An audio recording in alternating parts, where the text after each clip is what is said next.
going on, y'all? Fuck you doing? Nikki Elbows in the building. You done? Well. Yeah, that's very, very funny, wise guy. Yeah, you're a fucking funny guy. It's true. Well, bold-faced lie. Never happened. I think you were the one that was actually late.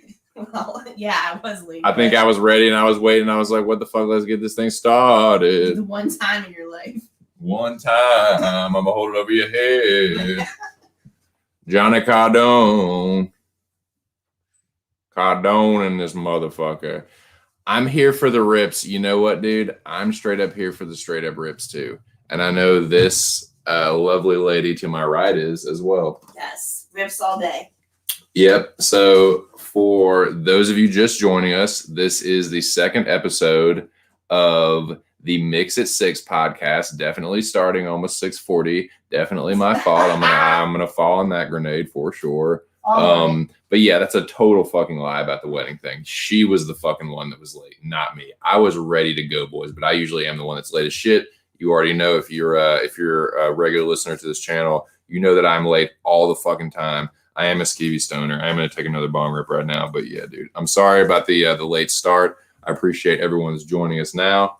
But yeah, this is the second episode of this show, this podcast, this like radio variety show I'm doing here with my my wife, Lady TwoCents. And yeah, man, we're just gonna just play it by ear. There's no like no really like layout or anything for this one. I'm just gonna kind of just fucking holler at you guys, man. How you guys doing? Like I said, my dude Nikki Elbows. Big show in this motherfucker. Cardone in this motherfucker. Yeah, check out the Higgins podcast, man. Higgins just premiered a video. I believe Cardone is featured. So yeah, check it out. Sick fucks, raw footage. You raw footage fucks.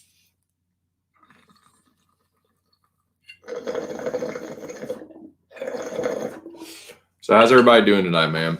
What would you guys like to talk about? Because this is an open forum tonight, boys. We have no plan. She's just chilling. I'm chilling. We got a UFC 258 coming up. We can talk that. We can talk some wrestling. We can talk movies. We can talk music. We can talk fucking life in general. That's what we're here for. A couple hours. Talk some shit. Me and the wife here. Gonna have a good old time, man. Definitely gonna get real stoned. We're definitely gonna smoke more weed than we did last time. I think we're kind of, you were just kind of figuring it out, and I was, I think we were both. It was like a new experience for both of us. So yeah. I don't know. I think I was pretty stoned, but I was really high, but I definitely like was just not as attentive with the chiefing. But yeah. Oh, we can definitely do that, Cardone. What you want to break down, Bubba? Talk to me, Bobo. What happened? What happened? Who died?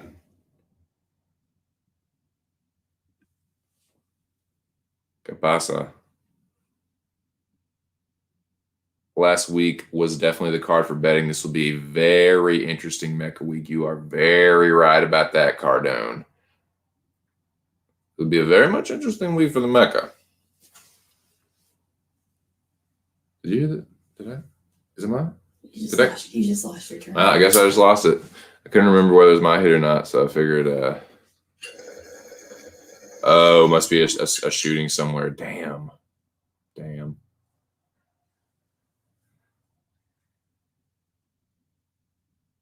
Got something for your 2 cents that happened yesterday. I got a combo that needs to be addressed. Okay. We'll lay it on me, show. Shoot, Bubba. I'm your Huckleberry. What's up, Shuggy? What's going on, man? Jay Shuggy and this motherfucker. TheRearNakedMMA.com coming soon. 5 people in the building. Y'all come on up in here, man. Me and the wife are here talking some shit. Boba and Finnick and his meth. Getting real stoned. Chilling in Slave 1. Getting real high. Whoever gets the higher power will have much respect from me. Well, higher power, you got a little extra incentive, man. You will have all the credibility. You will have all the clout in the world from Cardone. Boogie Shuggy said, "What's going on, Shuggy? What's up, Danny? What's going on, man? Yeah, we're just chilling, man. Me and the wife here, dude. We are kicking it and smoking weed about it. Yes, I think it was actually my hit, but I thought it was hers, and she definitely just fucking took advantage of that. So it's definitely not the first time. Certainly will not be the last time it happens to me."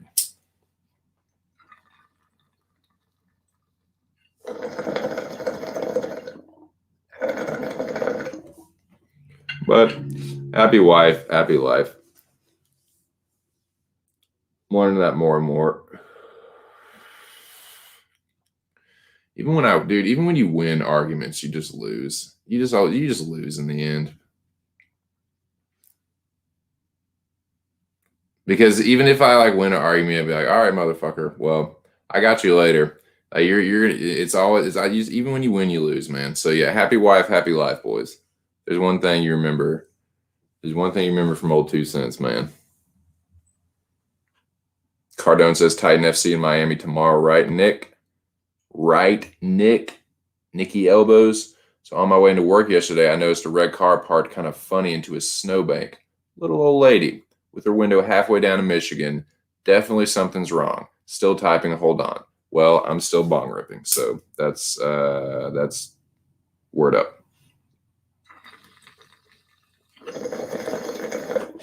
Definitely intrigued though, boys. Okay. You hooked me, show. The hook is in, man. You can start reeling anytime, man. The hook, you got that hook set, Bubba. With Paul, what's up, Scott? Chilling with Paul and Booker. I have no idea what that means, but word up to those barrages. Husband's happiness matters, dude. I'm telling you, man. It's hard out here for a husband, dude. No, man, I have a wonderful life. I have no complaints. I'm just joking around, man. She's number one. Where's my wrench? Oh yeah, dude, I forgot about that. Thank you. See, you gotta be reminding me. You better wrench it up. I know, dude. I gotta see that, boys. She keeps me in line, man. She's the only one. The only one that can do it. There were a few that tried and failed miserably, but she got it, man. She took me off the fucking market. Hey, can you guys hear us okay? I turned the volume up, and sure enough, I'm just right in the microphone. I'm probably just fucking blowing people's eardrums out. Like, I don't know why I did that. Like, I turned it up for the purpose of us just being able to sit back and people still being able to hear us. And of course, I'm just leaning right in the microphone. So, hey guys, what's going on? Like, fuck, dude. Sorry about that, y'all. I know, I'm bad, man. All right, so yeah, let me do this real quick. Wrench time for the wrench and the moderator status for the lady. Oh yeah, We're missing the rest of Big Show's story here. I know, man. What the man? WT fuck show? Like you guys hanging on? No, I'm about to read it. Oh! I missed it. Yeah. Oh, what the fuck, 2 cents? You're lagging. What the fuck? I thought you were saying Big Show. No. Sorry. Fuck. No, hold on.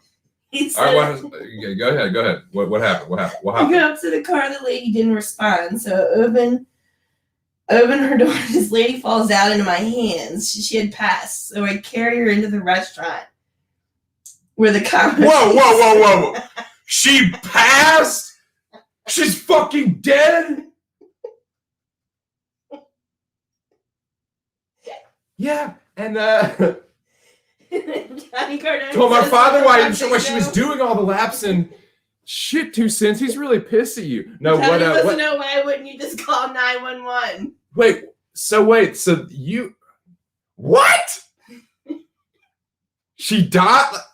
Okay, go ahead. Read it. Good Lord. That's good. He said that's where the convo needs to start. So we're starting it. Fuck. I mean, I guess so, dude. Okay, and go. Hold on, so there's this lady. So I'm riding down the street. There's this lady in a snowbank. She's old. She's fucking dead. And go. I carried her into a restaurant. God damn. Just posted some more. What's the rest? I know, dude. You wild, dog. That's a new one. Dog, you wild. Immediately after I bring her to the restaurant, this 45-year-old man and shouts, "Why did you bring her in? She could have had COVID." I said, "Hey, guy, what if this was your mom?" Good God. Mask. Why did she have COVID? Did you put a mask on her first? God damn. Dude, that's crazy, dude. That's fucking crazy. Holy shit. Holy shit. Whoa. Man, they asked to try to get a pulse. Man, that's a lot to put on somebody. God damn it, boys. Wow is right. Good God almighty. Did you, Cardone? Jesus Christ. Hey, did you pour some coffee down her throat, bro? That'll wake her old ass up. McDonald's. Hey, you know they got that hot ass coffee McDonald's, bro. God. Splat, throw some water in her face. God, man, that's funny as shit. 10 people in the building, man. That's tight, dude. Double digits are tight. That's like bong worthy. Is that but man, well, I don't have any like stories off the top of my head that can top that. So I mean, goddamn show. That's okay. Is why I didn't go head over heels, dude. People first off, people are selfish. I mean, selfish. Ignorance too. I mean, it's sad. That's crazy, man. That like so she's like pretty much dead, and she's not the guy is just like walks up like, "Ay man, she could have COVID." Like some people don't care unless it happens to their family. That's true, man. Until it hits home, sometimes it just people don't give a fuck. Right? Dead face. They can't even comprehend what's going on. Dead face, dead ass. What do you want me to do? Yeah, right.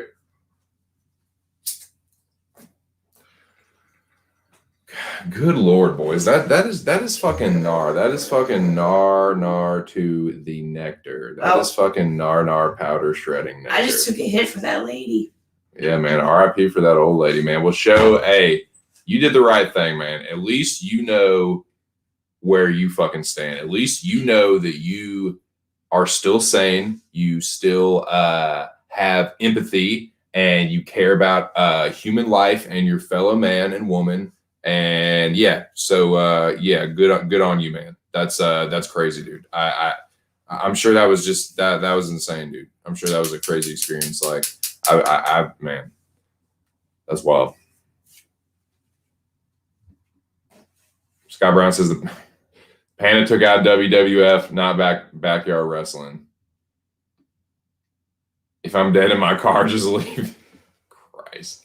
I don't think that's usually how it works, Cardone. I mean, I'm going to go ahead and say that that's probably not going to happen. I don't think anyone's just going to leave your fucking dead body like some fucking Walking Dead shit. Like, oh yeah, we gotta press on. Cardone fell. Like, I'm pretty sure your body's going to be disposed of somehow, my dude. But yeah, I mean, if it's me, if I'm there and you die, I'll just fucking I'll close your eyes. I'll say a prayer. I'll say some fucking, some deep shit, and then so no nothing, no fucking, not even a shallow grave, just right where you stay, like right where you fall. That's how you want to go out, dog. That's how you're going out, man. Just right where you fucking lay, man. That's cold-blooded. Thought I was backyard wrestling, but worldwide. Scott, what are you? You've said that like 3 fucking times already. Like I don't get that one. Just send the corner, Jesus Christ.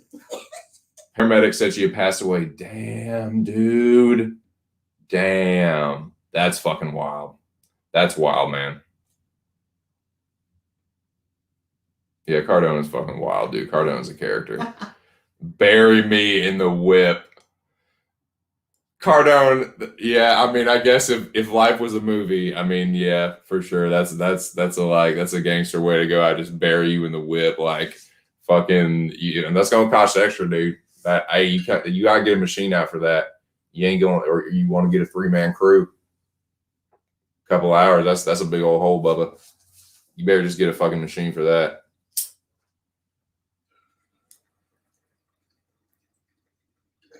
Better get a backhoe, Bobo.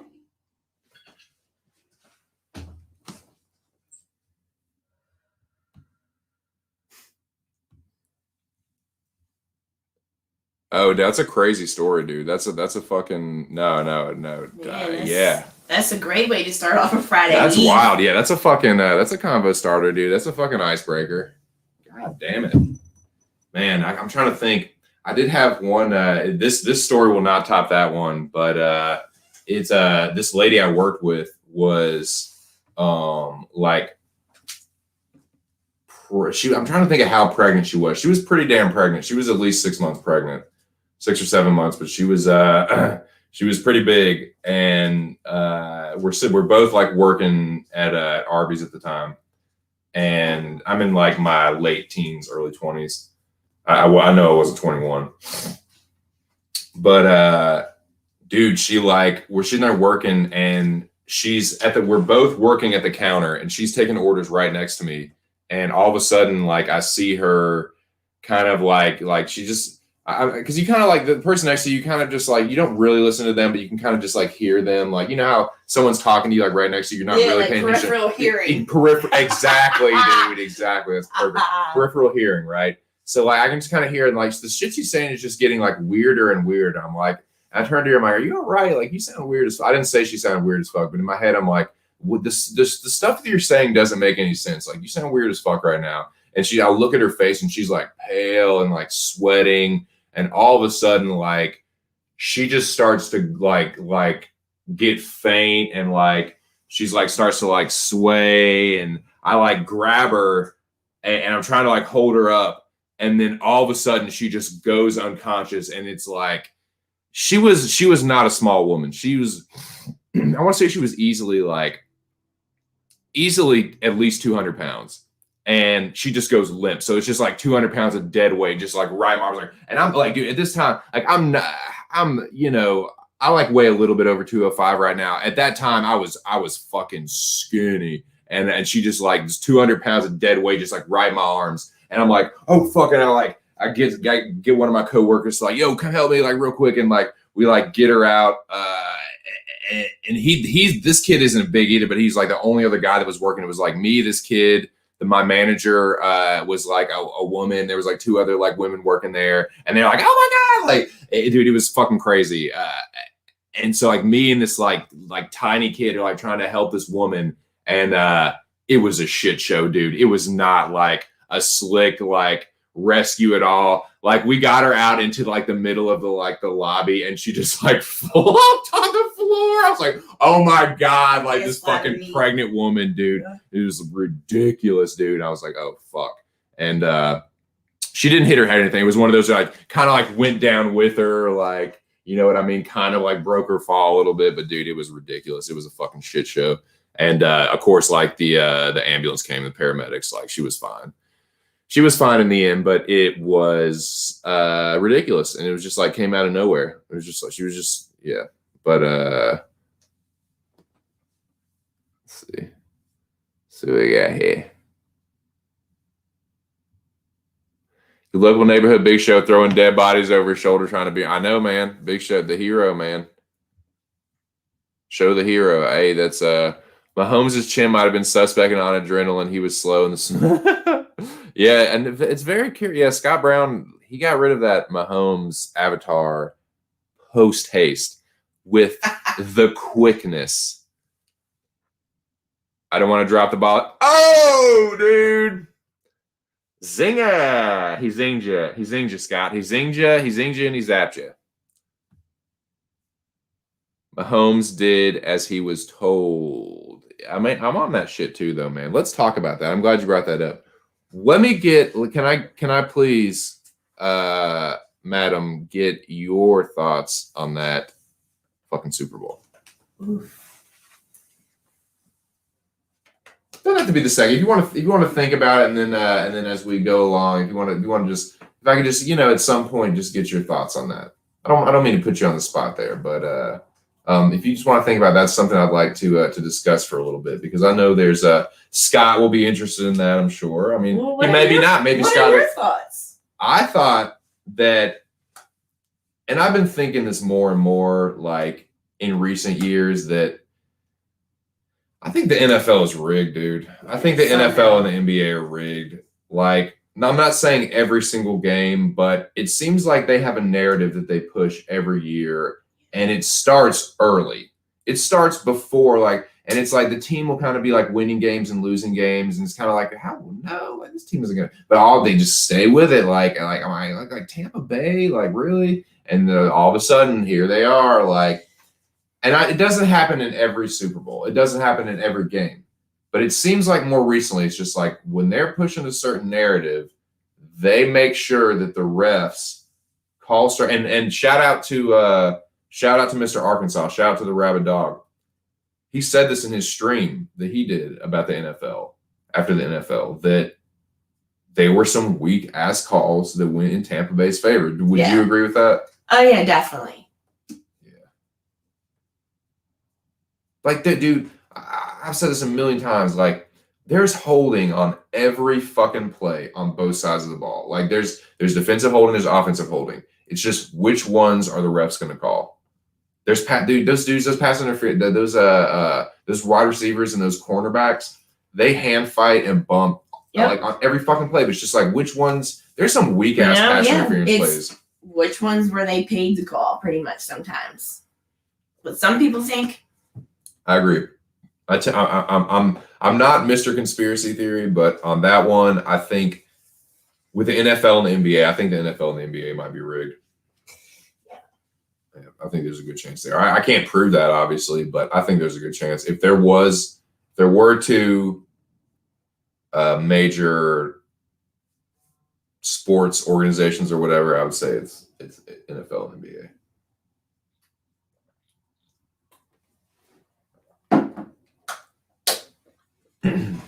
Like there's cheating in MLB, but it's not like a widespread like thing. It's like one team cheating or something. My dudes, educate me. I know fuck all about the Super Bowl. I've been here. Who do y'all support? Okay, well, my dude, Rear Naked, MMA.com. You are listening to, and in fact, you're very much listening to a Cowboys fan, my friend. I'm a very much Cowboys fan. I'm a Dallas Cowboys fan. My better half here, tell him who you fucks with. Ravens. All day, every day. Huh? Yeah. Yep. That's what it is. Dallas Cowboys, bottom of Ravens. Yeah. Sure. Oh yeah. I already know. Already. My brother is too, man. Dude, my Cardone. If you ever get up to the DMV, man, holler at me, man. We'll chill. And dude, my brother is a huge conspiracy theorist, dude. He's big on 9/11. He's really big on that one. There's another one he's really JFK. JFK and 9/11 are his big ones, but yeah, he's a Did you have a theory? Did you call that? Did you call that? I did. Yeah, you did. I did. I mean, because I have a theory. I have a friend that had a theory, and I kind of think that theory's right. So. Tell the people. Well, we all know Mr. Kraft got into some trouble. So, why did Lady really go to Tampa Bay? I wonder. And why, first time ever, winning team, home field advantage too? That was weird. That was weird to me. The fact that it was like in the Super Bowl too. Like theory is it has something to do with the whole big scandal that happened. But wasn't that in Miami though? Yes, but it doesn't matter. Florida is Florida. So you think it's some kind of Florida like shit, like some dirty shit in Florida? Think about it. Months and months went by. What is Lady gonna do? Is he staying? Are they gonna keep him? What's gonna happen? Nothing. Didn't hear nothing. And all of a sudden, that's it. That's a wrap. He's going to Tampa Bay. Shady. Then we get to the Super Bowl, and all those calls went their way. Come on now. It's a theory. Just saying. Maybe it could be. That's crazy though. If it is, man, if they fucking it's like you don't want to believe that shit, but I think it could be. Like with the NFL and the NBA, like they're both so like it's the reason I think that is because the refs have such an impact on the game. And we were talking about this like with NBA, dude, you don't there ain't no fucking review and fouls, dude. It's just the foul. Foul, and if they're in the bonus, you're going to the line. Like double bonus, yeah. You're just, and I'm not Mr. NBA.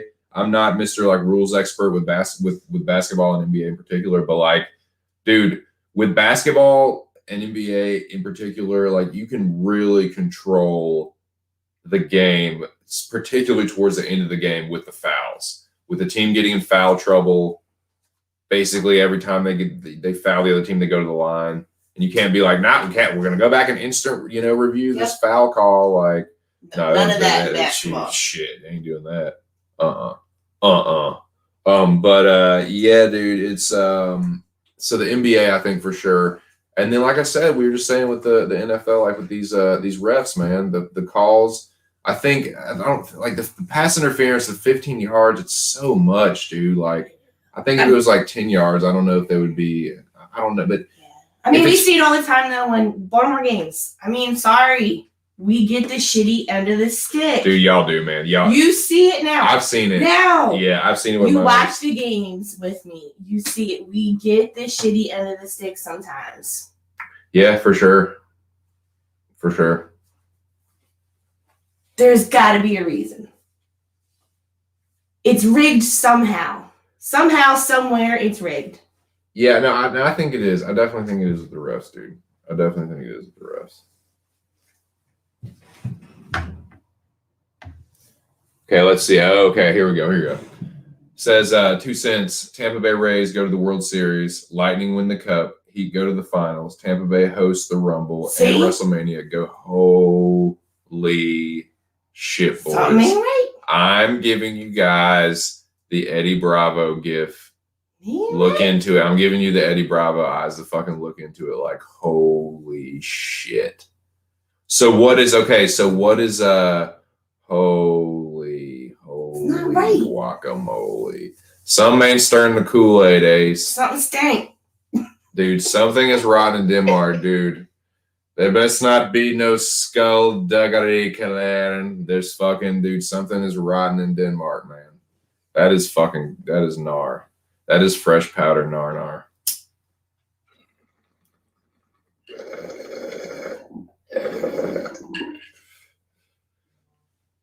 That's wild. So who's behind it?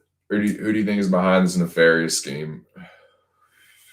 This dastardly fucking deed. Who's at the center, man? Obviously it's someone trying to make money. Is it somebody is making money, not trying. Do you think do you think it has something to do with like with the mob in some way, or do you think it's like just these big CEOs or like the big crack this old Canada Dry? I don't know. This old from concentrate ginger ale here.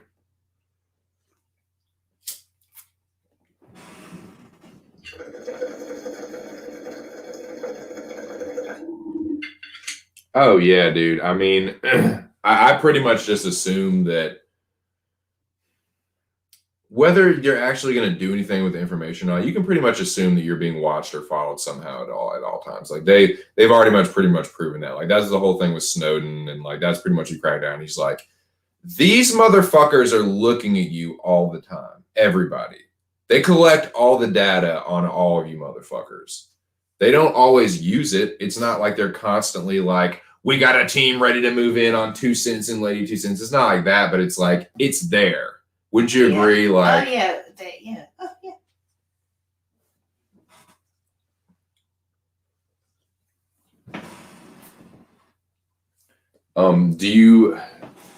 We don't talk about this a whole lot, but do you have any like conspiracy theories that you really like subscribe to, or like do you think that do you think John F. Kennedy was like Do you think it was Lee Harvey Oswald? Do you think there was two gunmen? Do you think there's been so many different theories, man? And I don't really even know like what I really believe because I hear so many different things about it. Cardone, what do you think about Kennedy, man? What do you think about the John F. Kennedy assassination?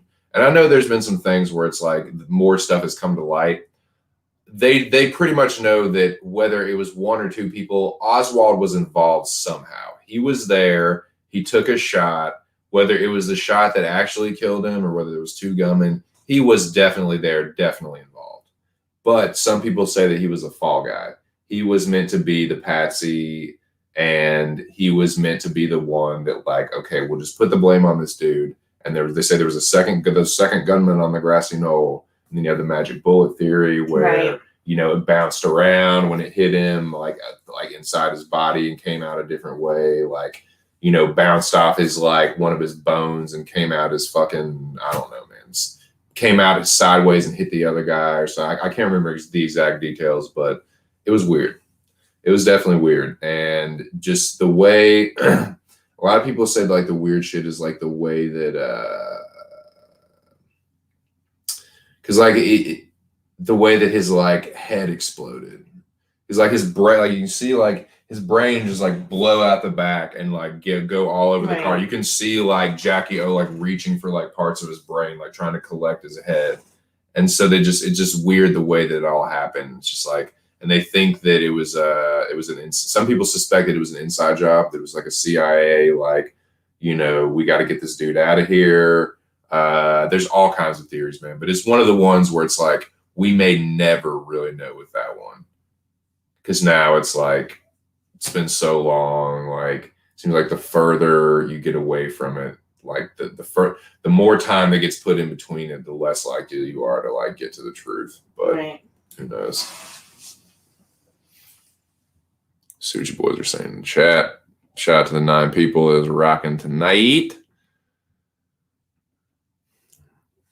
Says Michigan is better than Minnesota. I have never been to either place, but my dude Show is from Michigan, so fuck Minnesota. No, I have a good friend of mine who's from Minnesota, but I would actually like to go. Like, I like big cities, man. I like looking at like the architecture of big cities and like being in a downtown area. I think that shit is really cool. What's up, Artem? I see you, bro. Yeah, like I like that shit. So I would really like to go to like, and definitely in the summertime. But I think, dude, it would be cool for us to go to like Minneapolis, St. Paul. Definitely Cole Herfinitely. What was I gonna say? But yeah, man. Yeah, but I'd like to go to Michigan too, man. I like to go to Detroit. I like to check out a couple places in Michigan. I would like to go to Electric Forest, bro. We should definitely go, but that's a drive, dude. That's like 16 hours from where we are. That's a hike, dog. Well, we'll figure that out in a couple of years. Yeah, but Electric Forest would be dope, man. Like, a lot of my friends have gone to that and said it is just the hot shit if you like electronic music.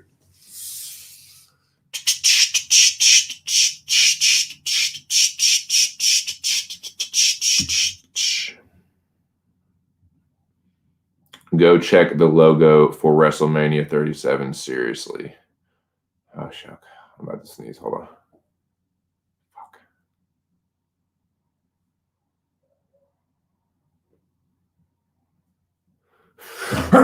Oh, I hate that, dude, when you can't like sneeze when it's like right on the edge of the sneeze.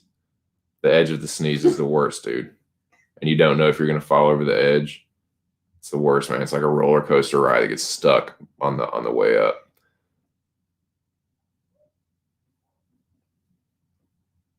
Nikki Elbows. Show. What's up for tonight, brother? What's going on? When is WrestleMania? When is it? Do you know? I don't know. We can look it up for you. Young Lady TwoCents, can you look that up for me? If you wouldn't mind. Young Jamie. What do you mean, Nick? He said, fuck you mean? Fair enough. Who's your team, Cardone? Man, he's a fucking Saints fan. He's a motherfucking Saints fan. Oh, 9/11. 9/11 is his all-time favorite conspiracy theory. Dude, there's some gnarly shit with 9/11. 9/11 is a really weird one. 9/11 is the closest thing to JFK because it involves 9/11 is one that is a government conspiracy. Some conspiracies are like global. And I mean, it is to an extent, I believe, global. But man, like, I'm not saying Fahrenheit 9/11 is like Michael Moore is definitely super biased. He's super like liberal, left leaning. But man, there's some shit in that that's kind of like undeniable. Yeah. You've seen it, right? Sure. You've seen Fahrenheit 9/11. Like, dude. Oh, yeah. The connections with like the Saudis and the Bush family and all the shit that they knew about. It's not a coinky dink. It is not coincidence. Like, I don't know about you. I want to ask you a question about that here in a second, but I'll just go ahead and let you guys know what I think. I won't go so far as to say, I'm getting into this shit, man. I'm getting into this shit, dude. Because I like talking about it. I'm not Mr. Conspiracy Theory, but there's a couple that'll get my juices flowing.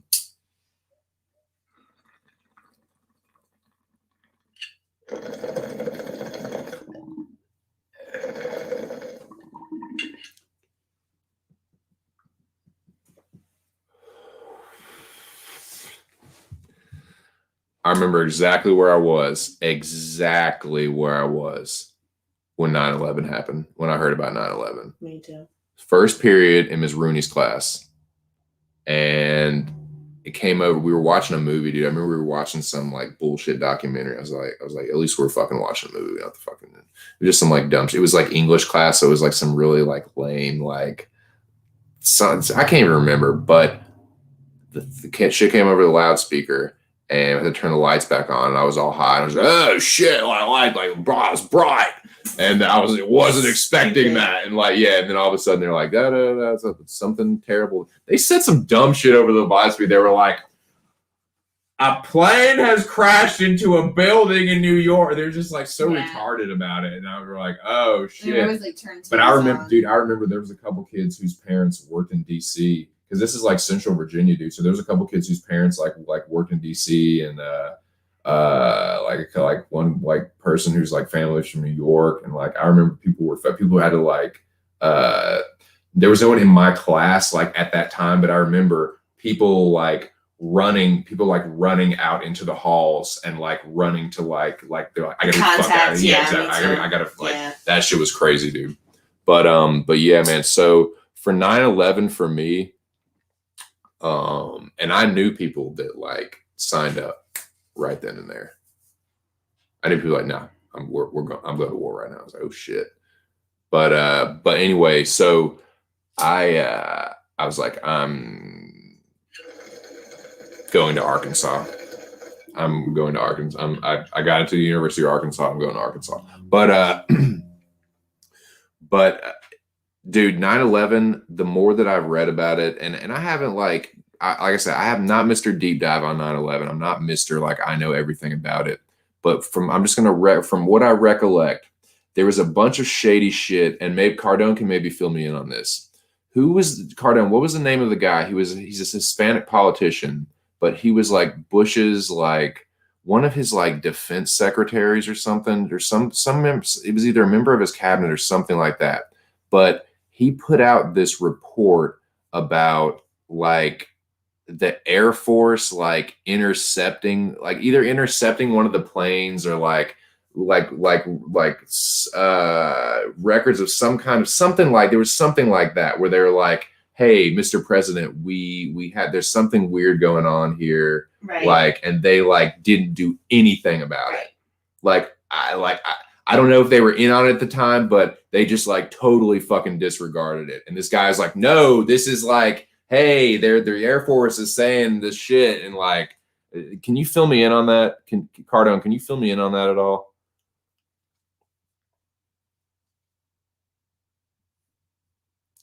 Oh, dude, man.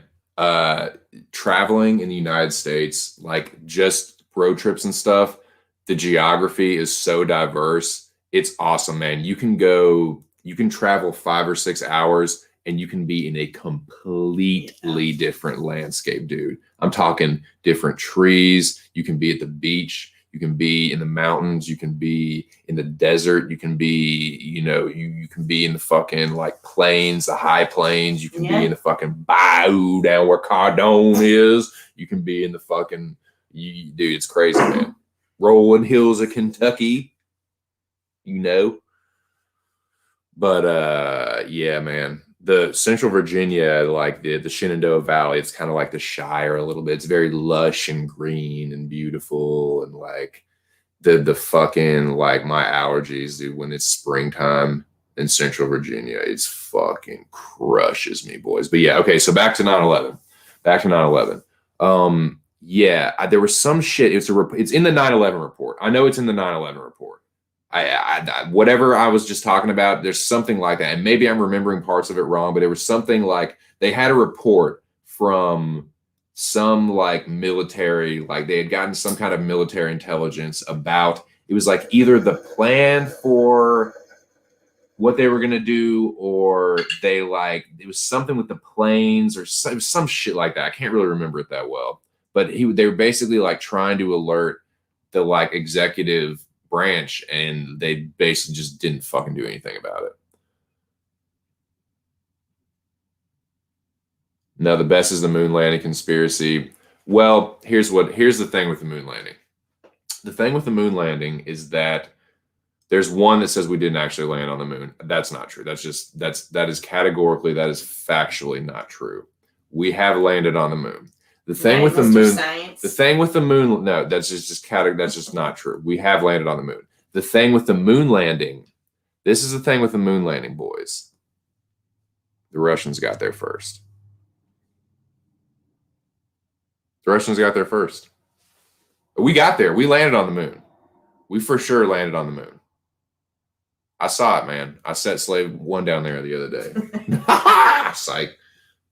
Sorry, bad joke, corny joke. But we landed on the moon, man. We've been into space, but we were not the first ones to get there. Supposedly, allegedly. What the fuck do I know, though, man? Nothing. No, it's not. It was not like no. Man, no. That's getting into like flat Earth shit where it's like, you want there to be something here, but it's just not like there's just too much. I won't entertain that kind of stuff. Like it gets to a point where it's like, you are not going by, you're not going by the scientific method anymore. You're like, no, I know that this is the conclusion. And then you start to like reverse engineer it. You're like, you start looking for the things to support your own without delusion. You're getting to the conclusion before you get to the actual evidence that supports it. And you start to get confirmation bias stuff, and it kind of unravels. But for me, that's the moon landing. Nah, dog, we landed on the fucking moon.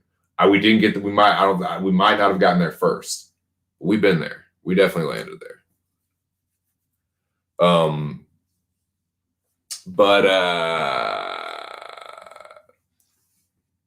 I'm sure they would.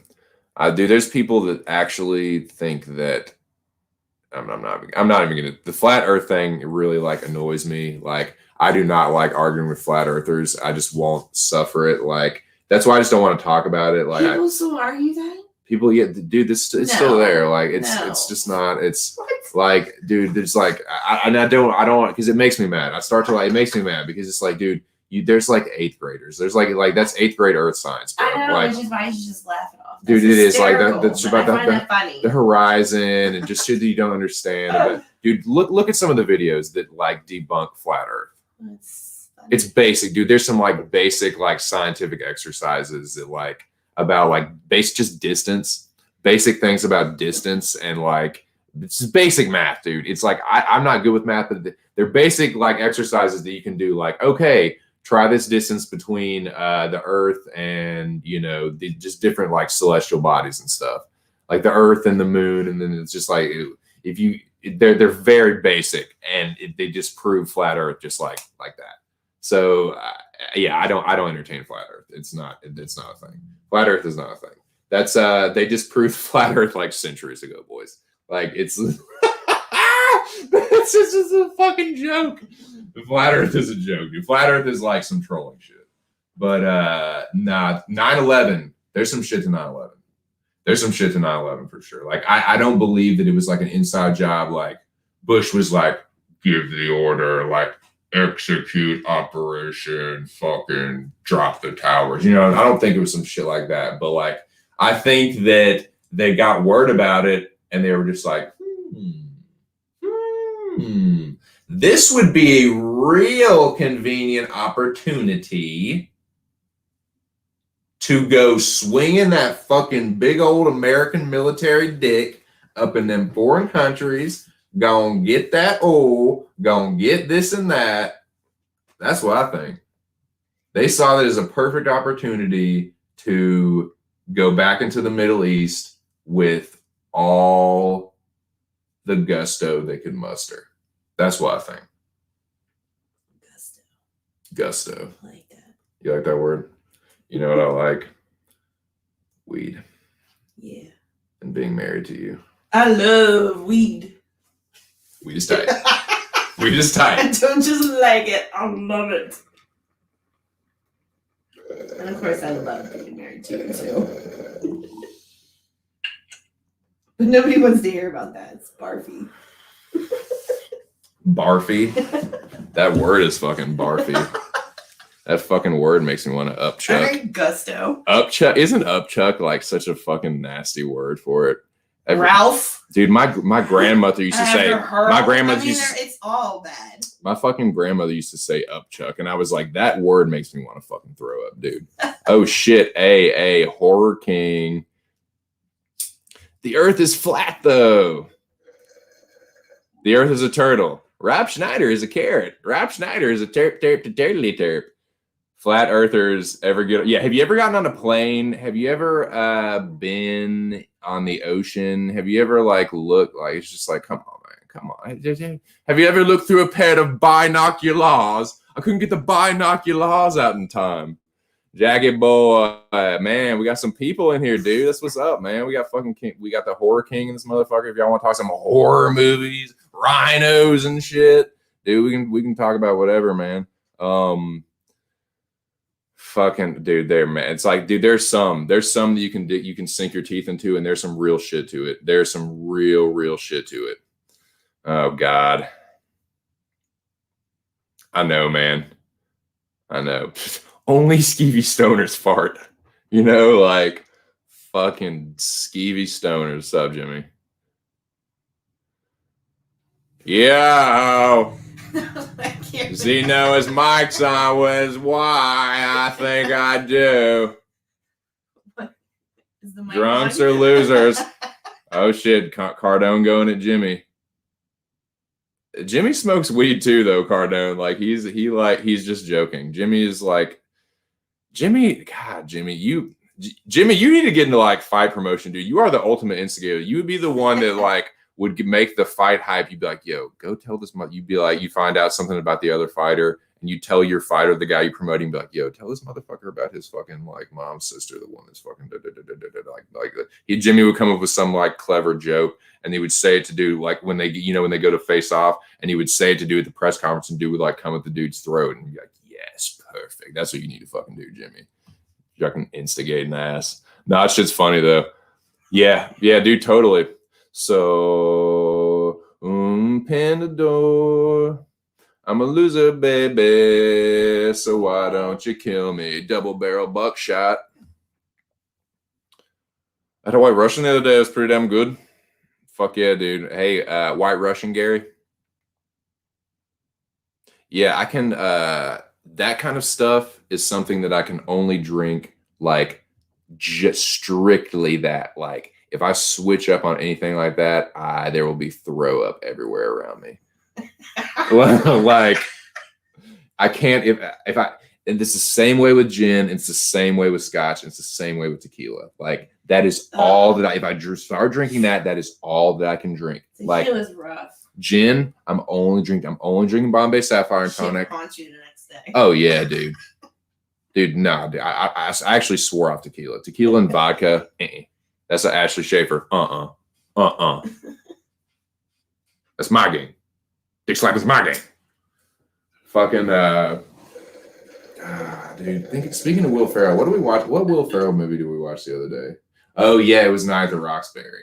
Yeah. Dude, watching those movies, like those early Will Ferrell movies, are like weird. Like that one and like old school, like before it's like before Will Ferrell like fully blossomed into his like weird, like hilarious Will Ferrellness. Like he's still kind of like restrained at that point. Like he's still kind of got like the leash on at that point a little bit.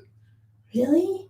To me, like he's funny in those movies. I'm not saying he's bad. I'm like those are good movies. Like I like those movies, but mileage may vary on Night at the Roxbury, but I think it's a good stupid movie. But yeah, like that's before like Will Ferrell like fully became like a household name. You know what I'm saying? He was just like the guy from Saturday Night Live at that point.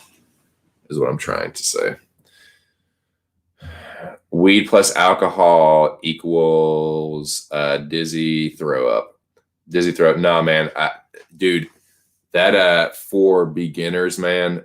Weed and alcohol will fuck you off, man. If you're like new to like drinking or smoking, combining one with the other, dude, is a powerful combination, boys. It don't even matter if you're new or not. If you have one in excess, seriously, like, well, if you're gonna do it, you have to start them both. If you're gonna do it, you have to start them both simultaneously.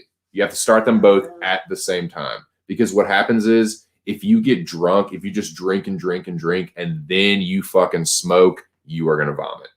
I'm going to tell you that right now. If you're not like used to smoking weed and you're just like getting smashed, and then all of a sudden you fucking spark a doob or someone passes you like a blunt, you're going to fucking get sick. I'm just letting you know right now. You're going to fucking puke. Jimmy, I should time you out for that. I don't even want to joke about that, man. I don't want to joke about that.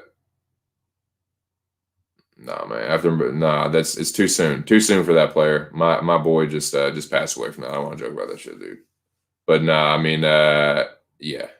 Just pick another one. Switch that with meth. I get the joke. No, it's a good joke, but it's just that one's just a little too soon for me, bro. A little too soon for me. Give me like a year. Give me a year for that one. But nah, dude. Used to mix all the alcohols. I'm on the same. Yeah, dude. It's like if I drink scotch, it's like just scotch and soda, like just Glenlivet soda, or if it's gin, it's just like it was either Bombay Sapphire or Tanqueray. I wouldn't drink any like rail gin. I wouldn't drink any rail scotch. It was just like I want something decent, and that's all I'm going to drink. Just hearing this, it's a gentleman's. Scotch, particularly, is a gentleman's drink. That's the one where you meet in the parlor with the boys, smoke cigars, just drink a little scotch, talk about manly things. Yeah, not ladies. They do like vodka. Yeah, vodka. What was your cocktail of choice back in the day? Screwdrivers. God, I know, it was just so ridiculous. You wild, dude. Yeah, I would go through like handles of vodka every weekend and be bad. It was bad. What was your brand of choice? It didn't matter. It didn't matter. No. You're mixing it didn't matter. But you weren't like, you never went like after like the Grey Goose or the Belvedere or anything. No. And to this day, it still don't matter to me. Vodka is vodka. Like, and choice of shot, I'm a lemon drop. I always go back to the vodka. Now I do like a lemon drop, man. That Bacardi. But I don't like it like a pussyfied lemon drop where they pre-mix it with the lemon and no, I want this straight up. Give me the lemon on the side. But the Bacardi Limon. That you know what I'm talking about? Yeah. That Bacardi Limon, the one that tastes like a little like lemony. You have that with the lemons and the sugar. That's the best, man. That's like I've had nights where you have to fucking, the hangover with that is brutal because there's so much sugar. The sugary drinks like a rum hangover. Oh my god, dude, rum and Coke. That's another thing I swore off, man. Rum and fucking Coke, man. If I'm gonna have something with like that, it's gonna be like Jack and Coke, or it's gonna be some kind of like Jim Beam and Coke, or I usually actually just do like bourbon and ginger now. That's usually if I'm gonna. I don't drink that much, But if I do, it's bourbon and ginger. Ginger. That old bourbon, because I like it just shit. Speaking of ginger ale. What be just vodka for you? Yep, Cheers. vodka. Cheers. Cheers. My love. Mi amor. Hit that banger. Yeah, I know. Pass that. Cheers that. I just did it. You're here. Oh, my turn. Yeah. 15 people in the building, man. What's going on? Bo knows. What's up?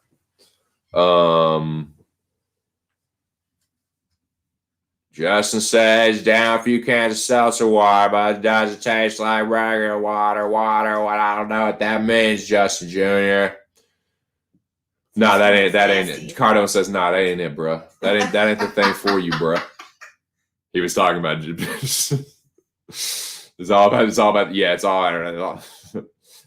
the horse tranquilizer. It's all about the fucking fucking man. Yeah. Ridiculous. Get loose on the goose. That gray goose, man. It's always all about the vodka, man. Okay, what's the worst vodka? What's the nastiest, shittiest, piss-assiest fucking vodka? What's that one that has like the knockoff Smirnoff name? It's like that one's pretty fucking rough. It's like I'm gonna say Heaven Hill. I don't know if I've had worse than Heaven Hill.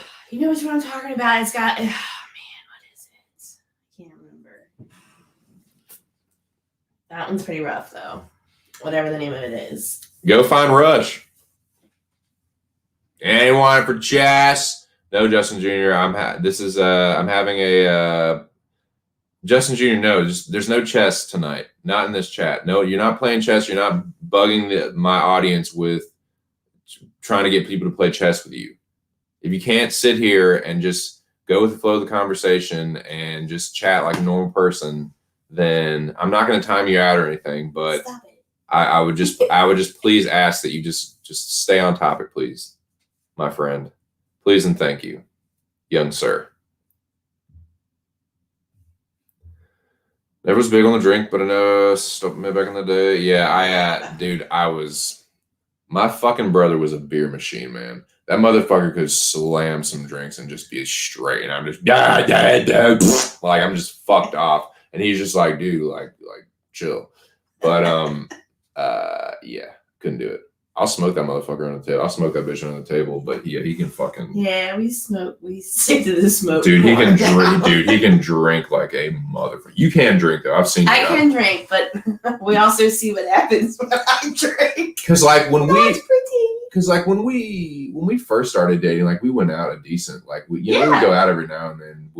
I can put down some beer. Dude, yeah, for sure. I can handle some beer. Yeah, she can drink. She can handle her alcohol better than me. Yeah. For sure.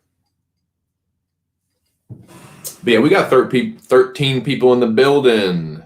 Madam, Lady TwoCents. Mm-hmm. Oh, Jack knows. Oh, Jack, yes. Yeah. See who you're talking to, the voice that you hear coming over this here YouTube. Both of us. You're talking to a seasoned beer pong warrior, my friend. If you want to win, get 2 cents on your team. Get 2 cents on your team, and we go run table. They call me Mr. Last Shot. You're going to have to carry me. You'll probably have to carry me through what I'm known for sinking the first shot and the last shot. I'm known for getting the first one and then, getting carried for the rest of the game. And then when you really need to be needed the most. That last one, close the deal. That's what I'm good at, man. 6, 7. Yep. See, she knows, man. I ain't lying, man. I'm fucking. And everyone tries to tell me. I back the fuck up too. I back. Elbows. All right, dude. If I had one more person tell me something about elbows, like, dude, I'm standing a quarter mile away from the table. 6, 7. What do you want? I'm not leaning over the table and dropping it in. I'm literally standing like further back than anyone. I'm almost in the other room. Yeah, I have the trajectory, dude. There's just things that certain people are good at. Like there's I don't know, man. There's things that like shorter people are good at. Like like wrestling and like shit. Like there's some stuff that like I don't know. It's weird. But I bump my head on shit all the time, dude. It's just a trade-off. Yeah, but look at me. There's things I can't reach. But yeah, you I love gotta beer. get things for me. Yeah, I love beer pong though. What's your favorite party game? I mean, I used to love beer pong too, but definitely we used to asshole quarters. Yeah, dude. I like playing quarters. I'm not as good at that as Waterfall. Yeah. Up the river, down the river. I mean, we used to play all Up the river, down the river is fun. Yeah, asshole is fun, dude. I always get my ass kicked in asshole. Like, I'm just not good at that. I'm always the one that ends up getting piss ass, fuck ass drunk because. Oh yeah, well then you forget shit. I'm just not good at it. That's because you have that bad short-term memory. Oh, dude, yeah, I get fucked up in asshole. I'm always either. Sometimes, every now and then I win, but usually I'm either asshole or beer bitch. Usually. And that's one of those games where once you become asshole or beer bitch, it's kind of easy just to like stay down there at the bottom. But not a beer pong. No, I'll fuck y'all up in beer pong. Who want what in some or darts? No, you don't want to see me in darts neither. I'll fucking whoop that ass in cricket or beer pong. Know that shit. Not like cricket. I'm talking like darts cricket. I'm talking 1-2 circle. Move on to the next. 1-2 cross. Yes, the X in the circle. Circle of Death. What is the Circle of Death? Is that I like playing King's Cup a lot too. I think I went over the King's Cup. The way we play King's Cup one night was like 2 is you, 3 is me, 4 is floor, 5 is guys, 6 is chicks, 7 is heaven, 8 is mate, so you drink with a mate. Yeah. 9 is rhyme. I think 10 was. Is there a 10? There's a 10 in cards, right? 10 and jack. Yeah, there's a 10. I don't remember what they were though, but I remember. 10 is because Q is questions. Jack, one of them is categories, and then one of them is never have I ever. And ace is always waterfall for us. Because me and my buddy Mark always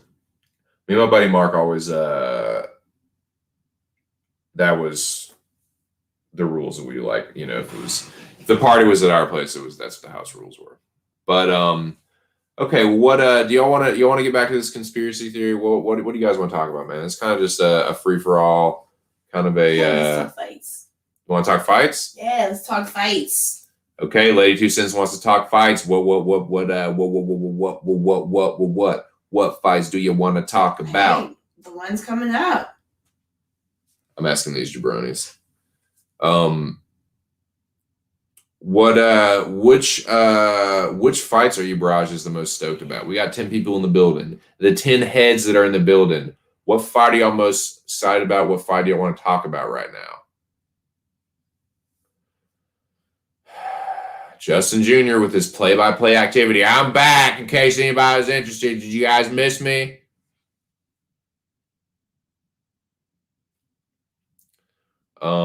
Nah, but I just have to keep in mind Justin Jr. is 13. I think about what I was like when I was 13. That's what you need to stop. I was a fucking pissant. I'm not too hard. I just mess around with Justin Jr. I'm not too mean to him, man. I joke. I do think that there's a slight possibility that he might have murdered his parents, but other than that, it's just a joke. It's a running gag. It might have happened. He might have actually murdered his parents, but it's just a joke. It's just so hypothetical. Speaking of conspiracy theories, there's one right there, boys. Justin Jr., parent murderer. No, I'm just playing. Okay, so we talked about, let's talk about fights. We're talking fights. UFC 258 is 2 days away, boys. Yeah, Jay Shuggy. He says Usman Burns or Miller Green. Usman, let's talk about. We haven't talked a whole lot about Jim Miller and Bobby Green. Let's talk about Jim Miller and Bobby Green. Let me pull the fight card up. Let me know y'all's thoughts on Jim Miller and Bobby Green.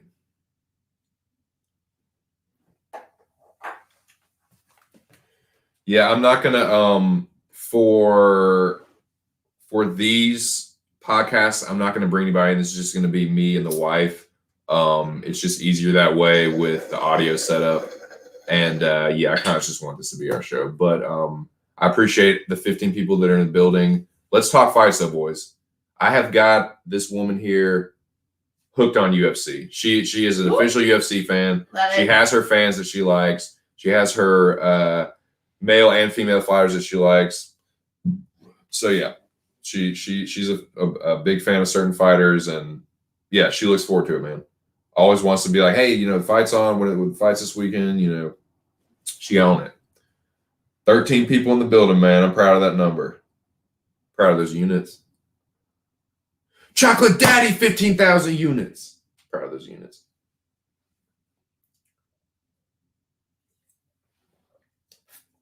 I found the next Alicia Keys.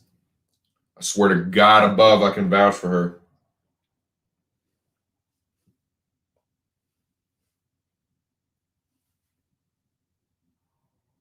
Becca loves that fucking movie. Get him to the Greek. I like that movie a lot too, though. I saw that shit in theaters at the beach. We were at the beach for a week, and it was like raining one. Well, it'd been raining all day, but it was raining that night too. And we're like, fuck it, man, let's just go to a movie, dude. We had been like kind of bummed out all day, just like sitting around smoking, playing cards and shit. And just like, all right, let's go to the fucking movies. So I get him to the Greek. Fucking hilarious, man. If this, dude, the fucking internet's been pissing me off today. All right, here we go. Sorry about that, boys.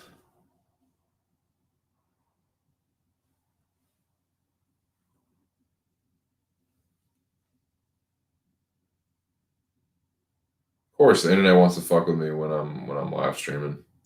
It works perfectly fine every other time. Whatever. All right, I'm just gonna do it on my phone. Oh, it's goddamn Wi-Fi. All right, Jim Miller and Bobby Green, boys. What are you feeling? What are you feeling on this Jim Miller and Bobby Green? I think it's. I'll tell you who I'm going with. I'll tell you who I'm going with in a minute, but I think that it looks close on paper, but I don't think it really will be.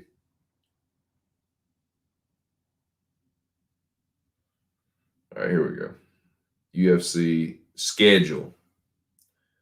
Jim Miller and Bobby Green. We're going to do a full breakdown of Jim Miller and Bobby Green. Jim Miller versus Bobby Green. Jim Miller, both of these guys are veterans of the sport. Jim Miller is slightly older, 37. Bobby Green is 34. Bobby Green is 1 inch taller. They have an identical reach. It's a lightweight fight. And let's start with Jim Miller. Jim Miller, I mean, when you talk about a veteran, man, the dude, like, he has the most wins in the lightweight division. That's a fact. Jim Miller has the most wins in the lightweight division of the UFC. And let's go through a few of them, shall we? Jim Miller, Jim Miller has been in the UFC since Jim Miller debuted at UFC 89, boys. UFC 89. Holy shit.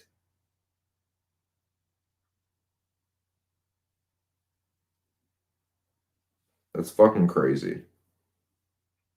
That was Bisping and Leben. Shout out to Chris Leben, man. You want to talk about riding off into the sunset, man? Chris Leben knocked out what's his fuck in bare knuckle boxing. That was tight. But that's when Jim Miller debuted, man. UFC 89. It's fucking insane.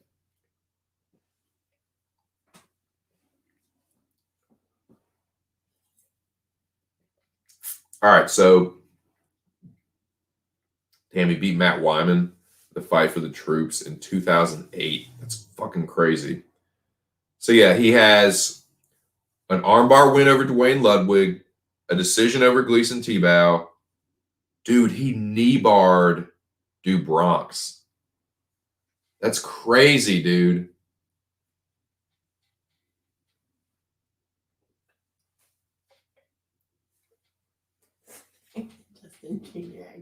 All right, Justin Jr. Yeah, I have half a mind to ban you. Don't.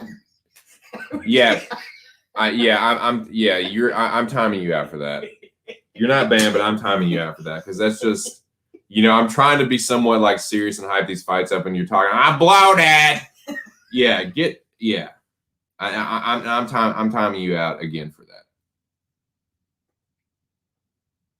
Yeah, and when you come back from timeout, just do an about face and head right back into that. Yeah, thank you, Alex. Yeah, that's dude. Yeah, that might even be touch. That might even be touch pretending to be Justin Jr.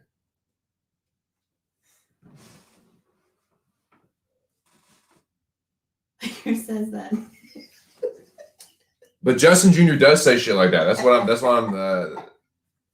That could actually be Justin Jr. or could very well be touch. That's touch. Touch is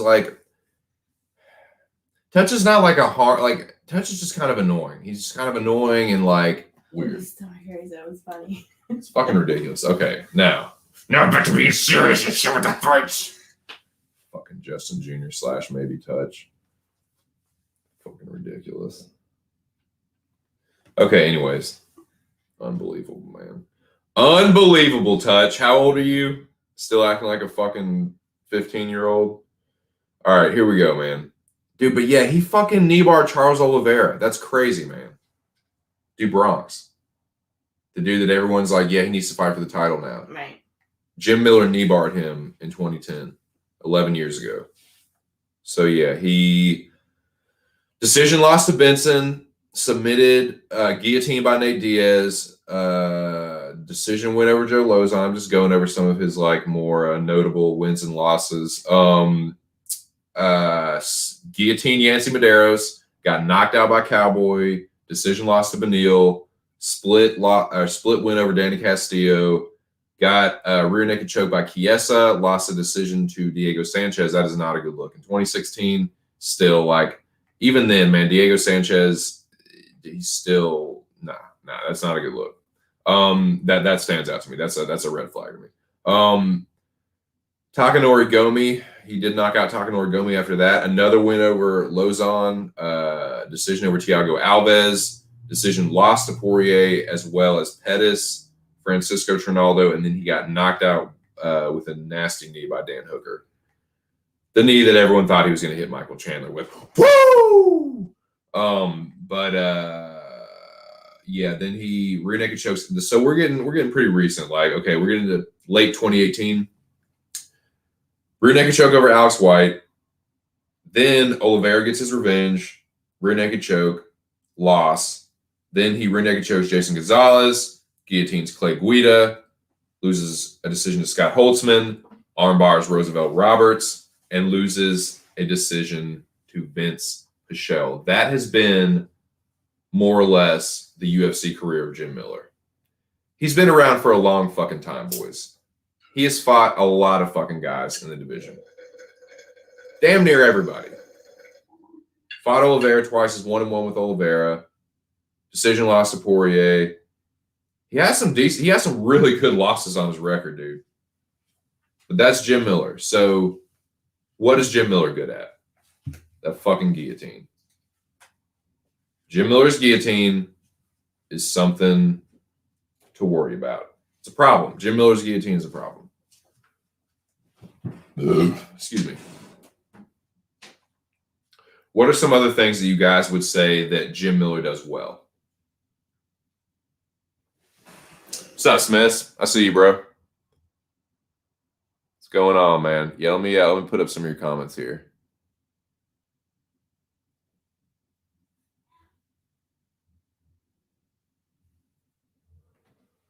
Shuggy says, true, Johnny, but realistically, what Cardone says.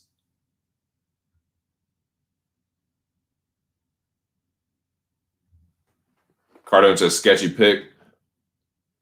A lot of fights could go either way. I agree with that, for sure. Shuggy says, true, Johnny, but realistically, Miller's main threat will be chasing his sub. Ain't no way he's out striking Green on the feet. As long as Green can keep it standing, he should be aight. Cardone says, I know Jay Shuggy. I'd love to cash that ticket. Just can't trust a green decision, though. That's the thing. I'm going to talk about that. What I'm going to do is kind of still entail the tape mode. I'm going to go through Bobby Green, just like a brief review of his wins and losses, and then kind of talk about how I see the fight going, and as well as reading y'all's comments and kind of seeing what you guys think about this one, man. We only got, so tomorrow, just real quick, while she's in the other room, tomorrow I think I'm gonna do it at 4. I might even do it early, dude. I might do it at 3 o'clock. I might do a fucking because I don't know, man. I might even do it earlier than that, because I'm not sure. There's a chance, a decent chance that Art could be going live at some point, and tomorrow or definitely Saturday. So I want to get my picks in. I mean, these aren't official Mecca picks. I'm not in the Mecca, but the Mecca is going on, man. So I want to be hyping that motherfucker as much as I can until it goes on. I definitely don't want to overlap with Art, because I want to listen to hit. There's no greater Mecca hype than the man that created the Mecca himself. So that's the one I want to be watching when the Mecca is about to go down. So I might do my stream like early, dude. I have half a mind to get up and do my shit at like noon or something. You know what I'm saying? So that'll be, if you're in Central, that'll be 11 and 10 Mountain Time, and fucking that's 9 a.m. on the West Coast. Mills or Bro Picks or any of the barrages that I kick it with on the West Coast. Dry Spicy's over there too. My motto, let's see, what's going on, Smiths, man? Everybody check out Smith's Betting MMA on Twitter, Smith's Betting MMA on YouTube. Smiths does really good hype videos. Smiths, are you gonna do another hype video for that Mecca? You gonna do another fucking hype video for that Mecca, dude? That'd be fucking super, super tight. Super straight up pimp tight. But yeah, man, check out Smith's Mecca hype video. I think it's awesome because this is when I was still in the Mecca. So yeah, big up to Smith's Betting. Hope you're doing well, bro. But yeah, tomorrow I might do my shit early tomorrow, dude. I might do my shit early tomorrow.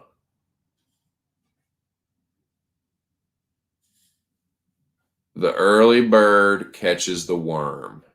The early bird catches the donk. Cardone, do me a favor. Repeat that from time to time for me. I was fucking around with tennis last night. No business fucking around with tennis. Smith's Betting says that, yeah, you can say that again, Cardone. Tennis is hard to bet, man. Tennis is hard to bet. There's a lot of things that go into tennis matches, and a lot of you got to realize, like, I don't know a lot about tennis betting. Shout out to my dude Rogue Strummer. He's a much better tennis tennis like predictor than me. But I do know this about tennis because I'm a casual tennis fan. Like I used to be much more of a serious tennis fan. About almost 10 years, I want to say like 7 or 8 years ago, I was pretty into tennis. I did, my mom's actually a really good tennis player. My mom was ranked in the state of Arkansas at one point. And she used to go to play in tournaments and stuff. I remember going to watch some of her tournaments when I was younger. But yeah, she was really good. She taught me how to play tennis. I played in high school, and I did like follow it to a certain point, like in my like mid-20s. But yeah, I haven't followed it closely for some time. I mean, the same guys are still on top as when I stopped watching it a few years back. But I do know this. I will say this. There's some of those players, especially like the superstars. So like the Federers, the Nadals, the Djokovic's, I don't even know who else would be. I know Murray isn't really on top anymore, but like any of those guys or any of the women that are like that, the equivalent on the women's side, some of those players, they're going to sandbag some of those tournaments, man. Some of them, they're just like, they're not going to give a fuck until it's the Grand Slam. They're just going to kind of like coast through. So you'll see some of these like these big name tennis players like lose, and not even them, but like it's even worse with the other ones that are like further down. And then you'll have it where some of them will just be like, oh, I've got to get this fucking. It'll be like almost a no name and be like, I'm gotta get this win, and they'll have like a crazy upset. But in the Grand Slams, it's a little bit more consistent. Like for one of them to lose in a Grand Slam, it's a pretty big deal. So I feel like those are a little bit easier to predict than like fucking what's going to happen in some of these like build up tournaments, like some of the I forget what you call them. I forget their name. They're always like if it's the French Open, it'll be like some tournaments, like clay tournaments that lead up to the French Open, that kind of shit.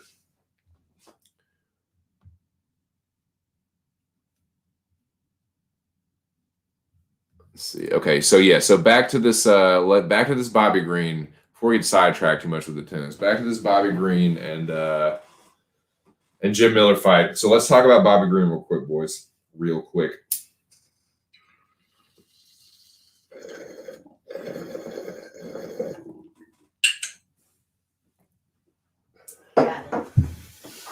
Thank you, my dear. Appreciate that. So let's talk about Bobby Green now. We ran through Jim Miller's record briefly. Now let's do the same thing with Bobby Green. Bobby Green is slightly younger than Jim Miller, but still a veteran. Has been around, has at least 10 UFC fights, I'm pretty sure. Oh yeah. Yep, about a dozen. Yeah, let's see. 1, 2, 3, 4, 5, 6.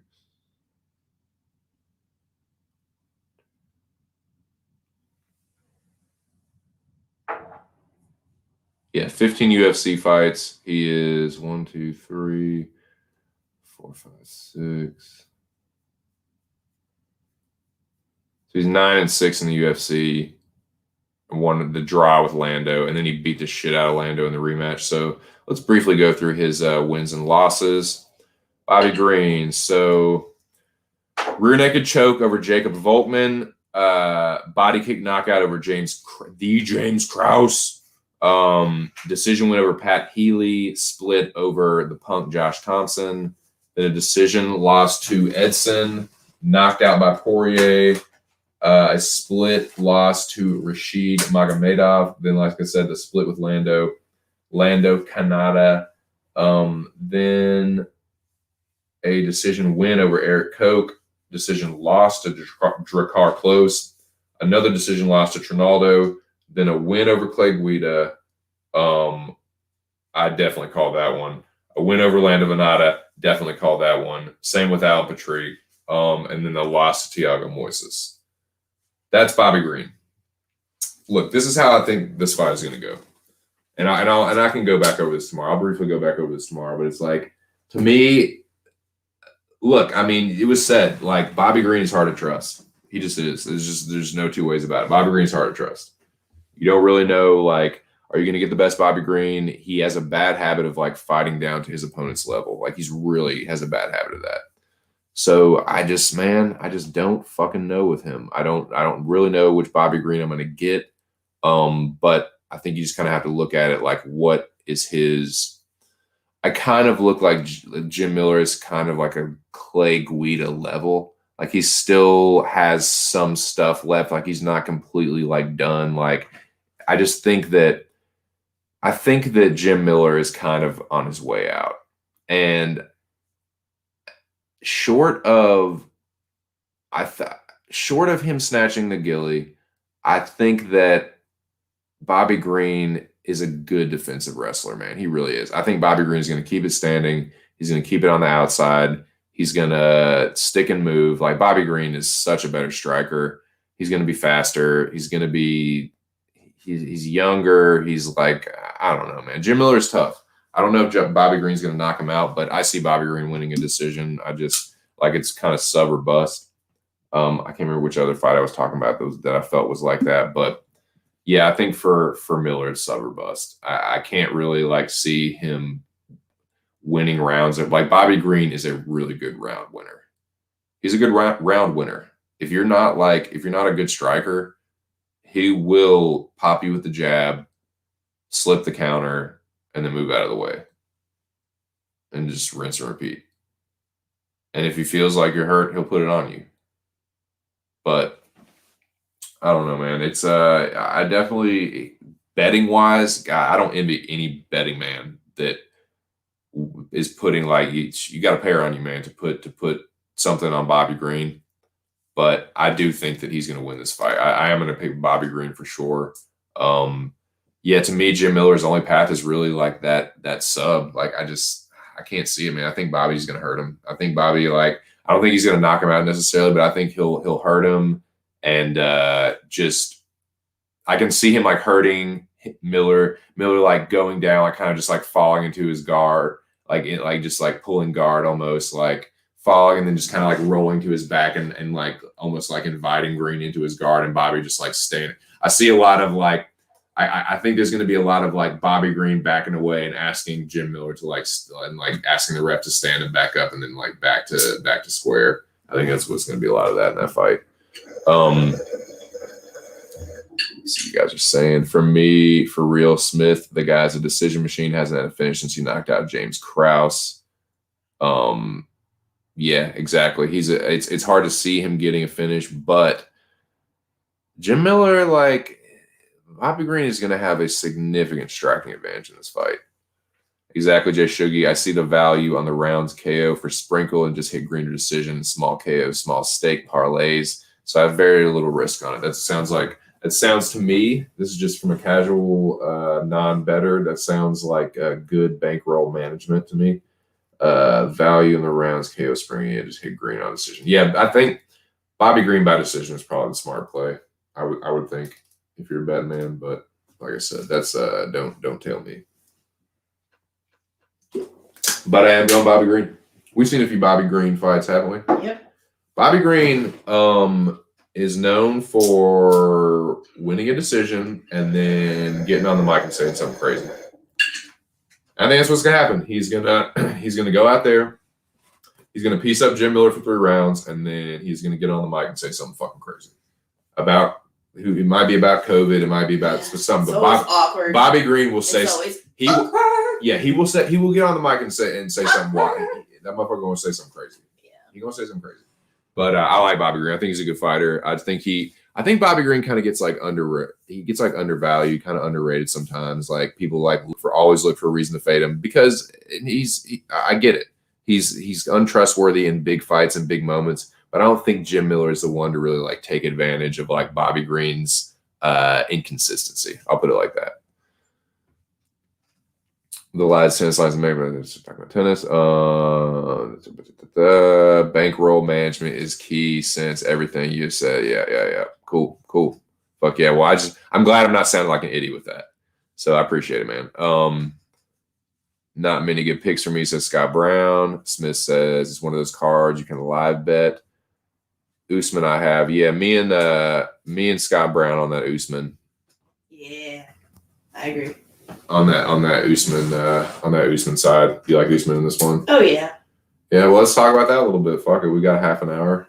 I like Burns too. So I mean, Gilbert's a likable fighter. Yeah, it's gonna be a good fight. Gilbert has a lot of charisma. He's a Brazilian dude. He speaks pretty good English. So he has the appeal of the Brazilian crowd and because he's been in the United States for a while in Florida. So he has like he's familiar. Like people Gilbert is like a fan favorite. But I like Usman. I think Usman's kind of. Would you think Usman by decision? Do you think Usman's going to stop him? How many rounds is that's the main, right? Yeah, so it'll be a 5-rounder. Okay. You don't have to answer now, but just because let's talk about that. Let's talk about the main event. Because I'm telling you, man, this main event, there's some people that are really, really, really confident that Gilbert Burns is going to knock out Kamaru Usman. They think that he's going to hurt him, and they think that he's going to put him away. So what round? Yeah, those of you that are on Gilbert Burns.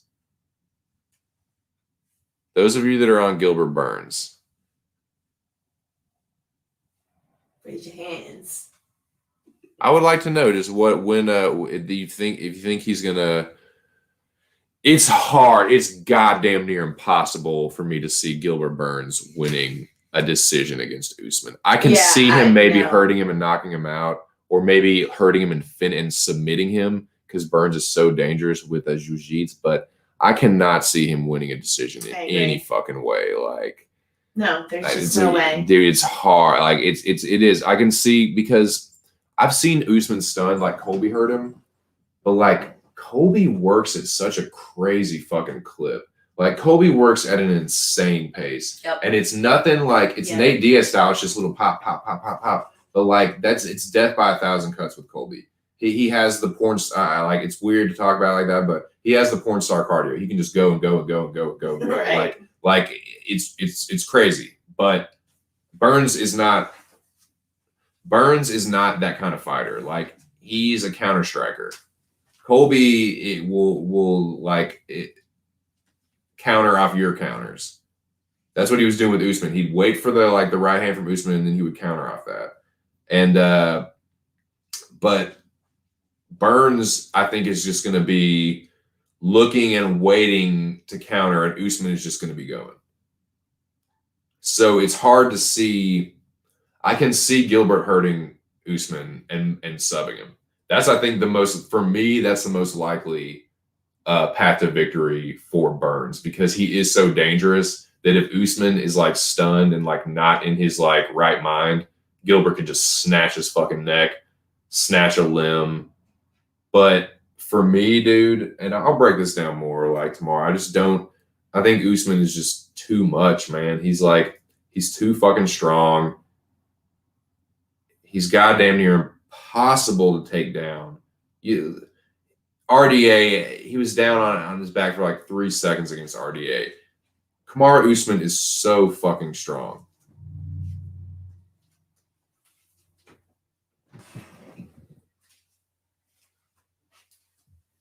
I'm telling you, man, you might want to sprinkle on him, dude. You might want to sprinkle on Usman, that Usman decision, or just Usman. What is the Usman Smith? What is the Usman inside the distance? Because I'll get to that. I'll get to that. I'm definitely on Kamaru Usman in this fight. I'm Usman all day. Maybe in between rounds. Smith says someone called it Burns first too, then Usman take over. But Scott Brown may be right with the draw shout. This is yeah, it could be. It could be a draw, like one of those tight, like a a la, not maybe this style, but a la Tyron Woodley, Stephen Thompson-esque. Because look, this is. I want to talk about this. I want to talk about this for a second while we're on the subject. This thing with the training together and sparring together, and Kamaru, like Gilbert knows Kamaru Usman. He knows what he's going to do. He's trained for him. He's still training for him. Da da da da. Okay. Do people not realize that just as much about Gilbert Burns? Just as much. Right, vice versa. It's vice versa. Yeah. Usman knows just as much about Burns. Yeah. He knows all his weaknesses. He knows which wrestling positions. And when they're sparring and they're training together, they're helping each other. They're letting each other work. Especially if you're a good sparring partner, if you're a good training partner, you know when to push your sparring partner and you know when to let them work. So every time you see them, it's not like. Because I hear those people like, oh, well, Burns got the better Usman. Burns got the better Usman. This is dude.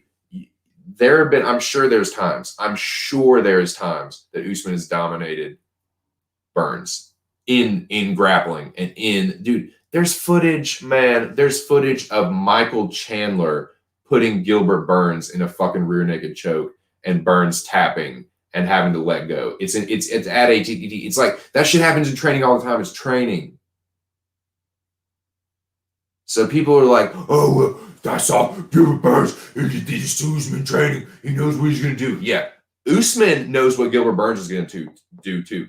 And Usman is with Trevor Whitman. And I'll tell you one thing about Trevor Whitman. Trevor Whitman knows how to fucking put a game plan together. He knows what weaknesses to look for, especially in the striking department. Especially for a heavy-handed striker. He knows how to get them to move their feet right and get in the right position to find those openings. I'm going to tell you what. I'm going to tell you another thing about Gilbert Burns. Gilbert Burns ain't no Kamaru Usman. Gilbert Burns cannot take a punch like Kamaru Usman can. Gilbert Burns, I'm not going to say he's chinny, but he is not as durable as Kamaru Usman. Not by a damn sight. People are like, oh, well, Usman got hurt by Colby. Well, like I said, Burns does not work at the pace that Colby does. Burns is not going to be putting it on Usman like Colby does. I just think, and I'm like I said, I'm gonna say all this shit tomorrow too, because I'm gonna go in tomorrow. That's what, and I really would encourage anyone that's in the Mecca still, please come into the stream tomorrow. Let me know what you're thinking. Let me know what your picks are. You know, we can hype this shit up, man. This is what this is for. You know, this, like, I want to hype the Mecca up as much as possible. It's day after tomorrow. And like I said, I don't know when Arc will be going live at some point, whether it's tomorrow or before the fight on Saturday. So I would like to get this stream in, like my final prediction stream or whatever. I like to get that in as soon as possible. So I might get that up. I might even do it like 11 or something. I don't know. But I'm gonna get that shit in. But yeah, I just don't. Let me see what you guys are saying in the chat, man. But I just don't like what the people that are on Burns. What is how do you see his method of victory?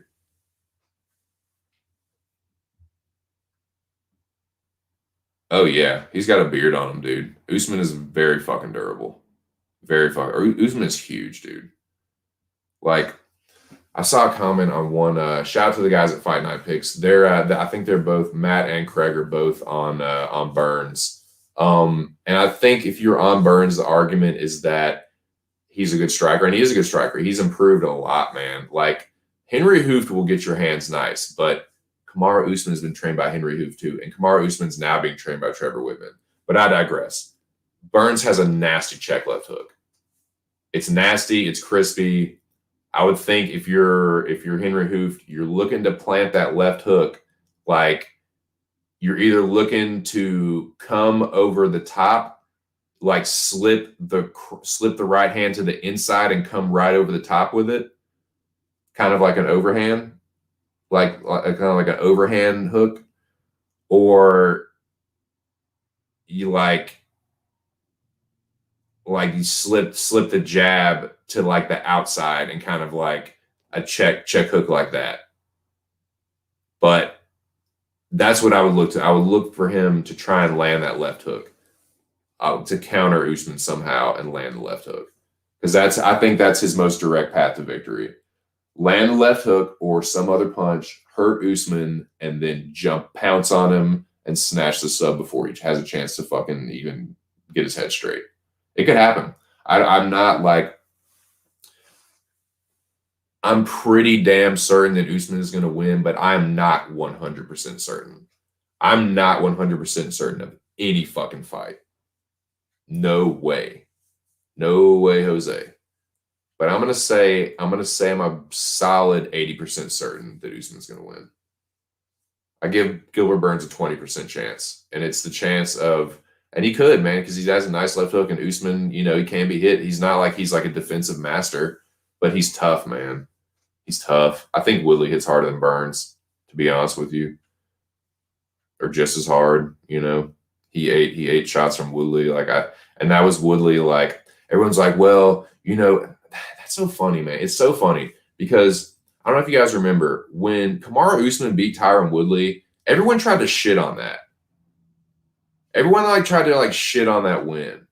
Like, like Woodley's done. Woodley's done, bro.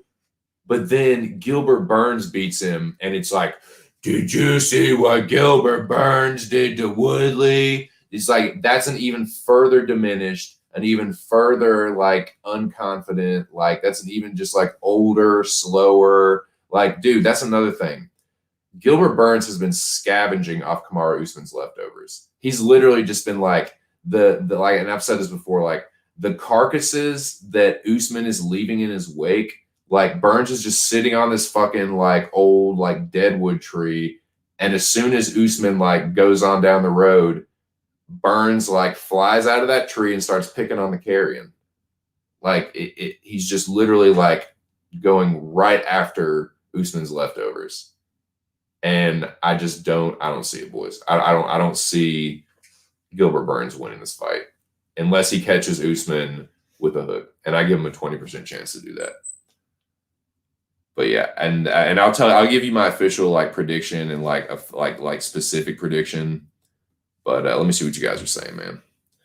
Smith says he wants to see the face-offs. Scott Brown says not bet draws, have some 2-team parlays. Jeez, I love you. I was talking to my wife, not to you. I'm pretty sure they got that. Before y'all make any gay wad jokes. Well,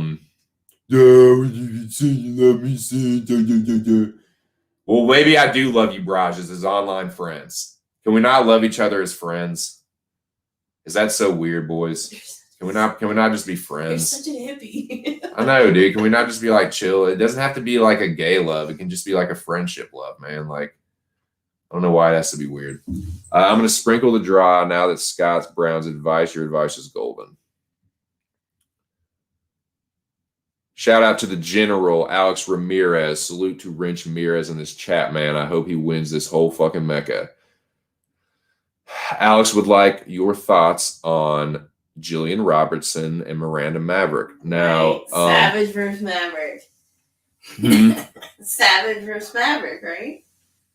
Jillian Robertson, the redhead. Yeah. Yeah. She's called Savage. Savage.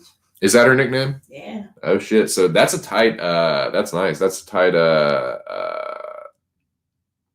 like promo, whatever you call it, like marquee promo thing. Yeah, Savage versus the Maverick, dude. You like the last three? Yeah, I do. I do like a late stoppage. Scott Brown says he's betting Usman straight. That means you probably do. You're not parlaying Usman with anything? I have Viana inside the distance.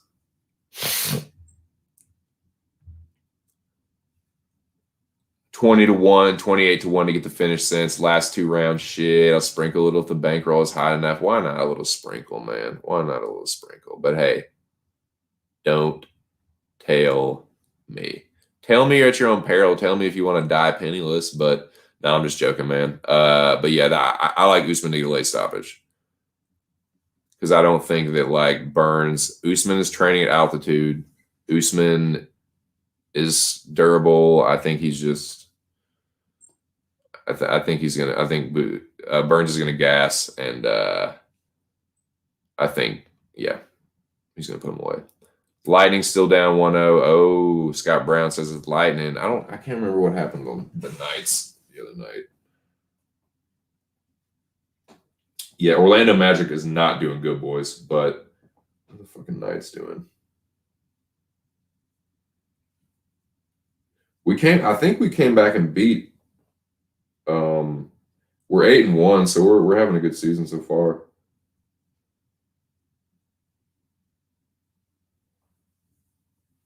Pacioretty's such a fucking beast, man. Stone is too, man. But Pacioretty, Marchessault, and Reeves are my favorite Golden Knights players.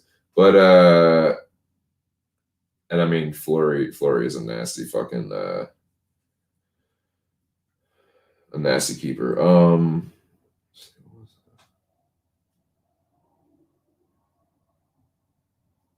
Sorry, I'm just trying to look at something real quick, and then we can get back to this. Touch on this main event, and then we'll wrap it up here in about 15 minutes.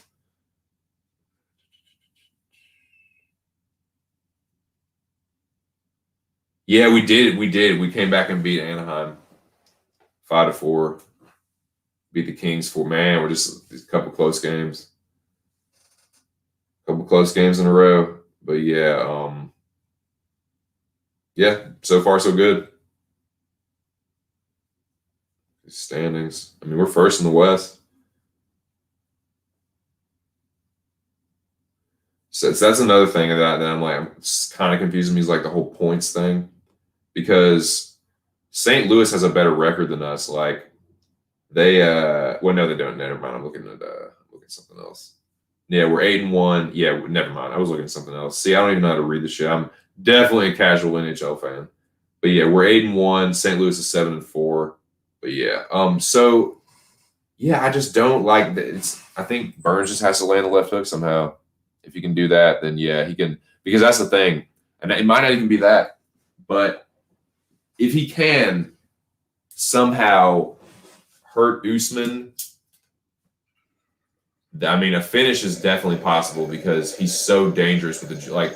Gilbert Burns is a really, really, really good submission artist. Like he holds his own. I mean, he's lost in some of these submission grappling tournaments, but they're like the elite fucking guys. Like what he lost to like Gary Tonin, right? Gary Tonin is like one of the best grapplers there is. Like, and he lost to Gordon Ryan. It's like that's hard, but like Gordon Ryan and Gary Tonin, if they were to like have, they would be tapping UFC fighters left and right if it was just submission grappling. So like, that's not like those aren't bad losses, you know.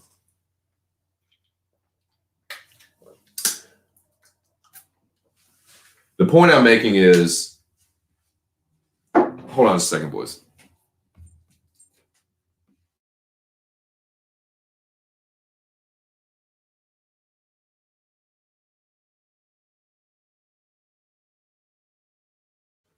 But yeah, the point I'm making is, if he does hurt Usman, dude, it could be over real quick. He could snatch that fucking neck. Like I said, he could snatch an arm. Even snatch a heel hook, man. I know he's had to train those, at least defend them. So, let's see what we got.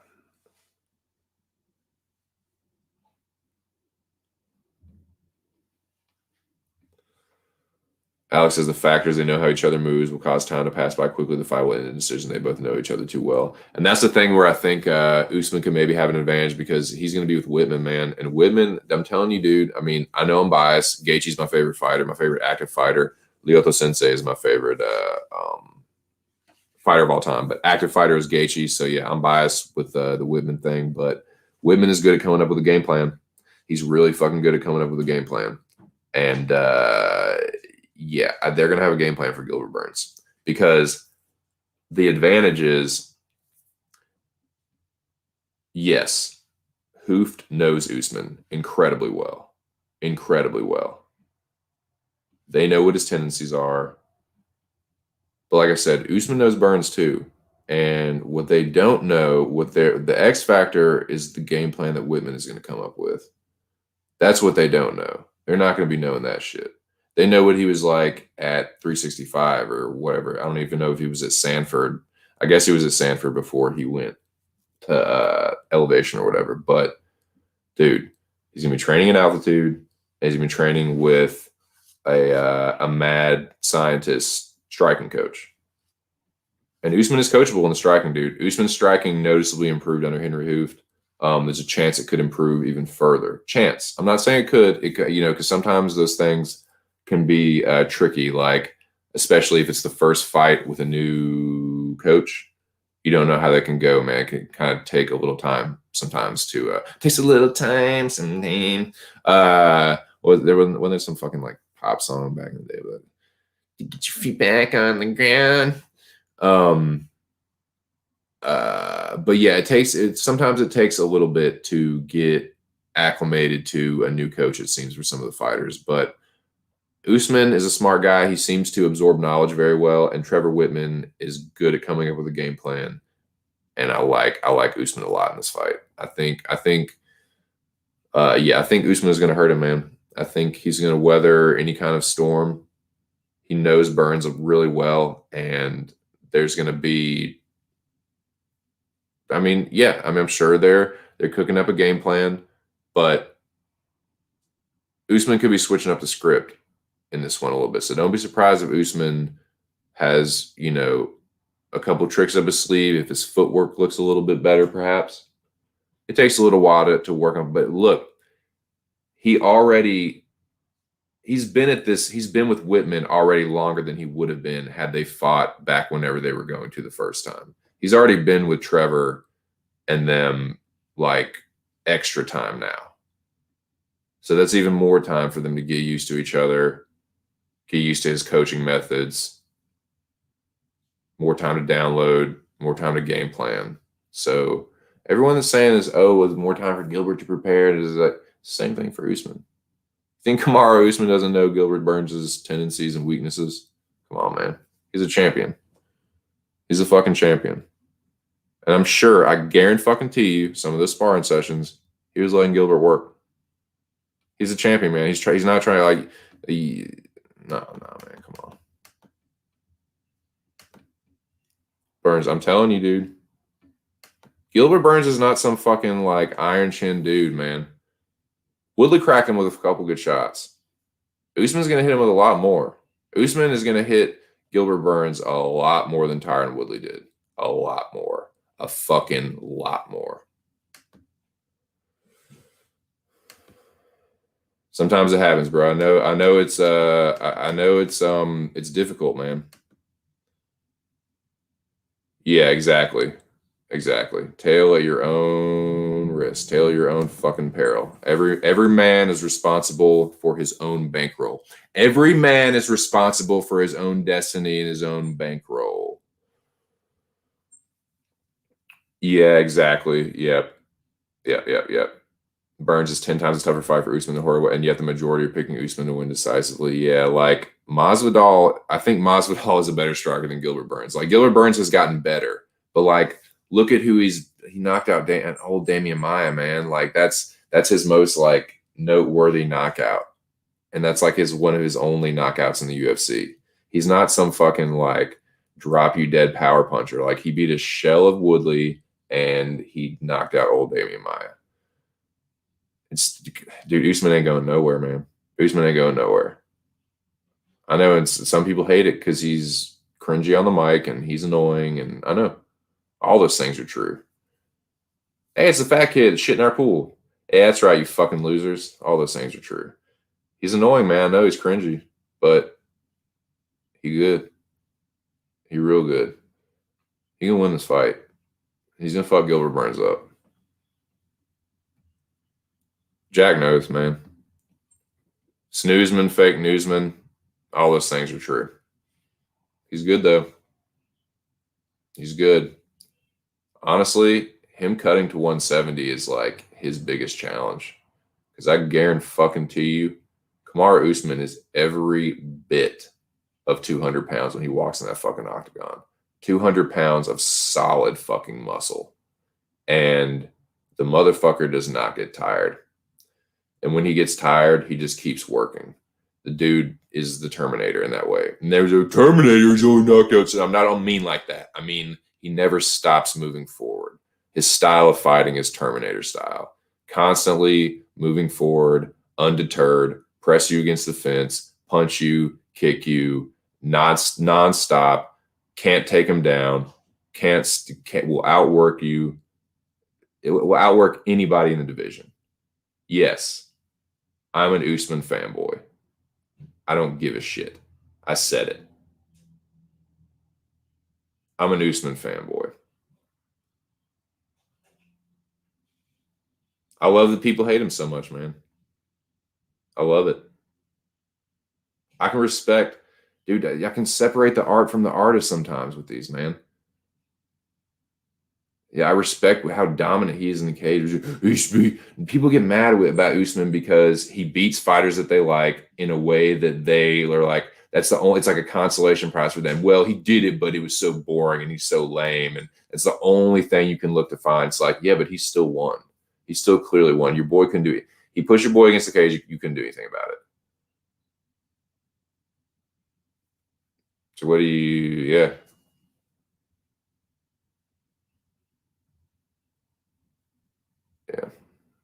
Yeah, for sure, man. For sure. Oh, I can't stand Adesanya, dude. I cannot stand. I love to hate Adesanya so much, man. But also with him, dude, hey, I do respect him as a fighter for his fighting ability, his fighting skills. He's one of the best, man. He's quickly him and Usman are on a similar trajectory. Like they're quickly on their way to like becoming the GOATs of their respective divisions. A few more wins for those guys. Either one of them, you're getting into GOAT status. Especially Izzy. Izzy is really fucking close. Can't stand him. Think he's cringy and annoying as fuck. I'm actually not a fan of him, but I do respect his ability. He's an incredibly talented and skilled, deadly finishing artist in UFC. I used to knock him for that, but he's deadly, man. He's a sniper. Israel Adesanya is probably the best striker in the UFC. But he's not invincible, man. He ain't gonna stay at 205 either. There ain't no fucking way. Like you, dude, no. Why? Why would you can dominate all the middleweights, dude? Dominate middleweight for a few more years and then just ride off into the sunset, man. There's gonna be a couple more dangerous contenders that you can put away and prove that you're still a shit. But like 205, man, he is asking for it at 205, dude, because all those guys are a little bit younger than him. Most of them are. Most of the contenders and stuff, but like, dude, he ain't no spring chicken, man. He's like in his early 30s. So he's not going to be around forever. But I think why would you I don't get this move to 205. I think it's a bad move, honestly. Like even if he gets, I don't think he's going to get through Jan unscathed. Dude, if he goes and starches Jan and just like knocks him out like very quickly, that'd be crazy. Like it'll just, sweet potato pie and shut my mouth. You know what I'm saying? Sweet potato crow pie and shut my mouth.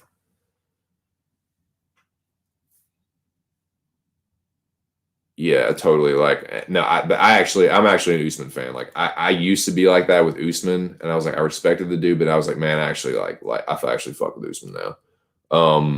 I like because I like that so many people hate on him, and it's like you can't do shit though. He's too fucking good. He's too fucking strong. He's too good of a wrestler. His cardio is too ridiculous. Oh, I'm rooting for Jan like a motherfucker, and I'm tempted to kind of pick him. Like, but that's all the thing. I'm always looking to fade Adesanya. Like, I'm always looking for some reason to be like, nah, it's not going to happen with him. Like, but yeah, I just have a feeling that someone's going to catch him, man. Especially at 205. Like those guys, yeah, like they might not be as technical as him, but like all those guys have at least some kind of like, at least amateur kickboxing experience. Like Volkan, I know Volkan just got sparked, but like Volkan, Jiri or Yuri, however you say his first name, Volkan, Yuri, Alexander Rakic. Maine, that ain't the division to be fiddle fucking around with trying to be a tough guy, trying to prove that you're like the best striker ever, because you might be a better technical striker, but if you fuck around and zig when you're supposed to zag against Rakic or Yuri or Volkan, one of these like younger, like I know Volkan's in his early 30s too, but like and I think same with Jiri, but Rakic is like in his late 20s. And it's like, dude, if you fiddle fuck around with one of these guys and you're out there trying to like look slick and you like go the wrong way, they're so quick and one strike knockout, dude. He could get sparked, man. He could get sparked against Jan. People like, dude. I think, dude. Look, let's talk about this for a few minutes and then we'll wrap it up. This is a good fight to talk about because you're sort of familiar, sort of familiar with like Israel and about Israel Adesanya. You know who Adesanya is. Do you know who Jan Blachowicz is? Yes. The light heavy, the guy that just knocked out Reyes. Yes. We remember watching that fight, right? Yes. Yeah. I'm just making sure because I don't want to put you on the spot if you don't remember, because then I won't ask you about it if you don't kind of remember. So what I honestly don't know like who I'm going to pick in that fight. Who do you like in that fight?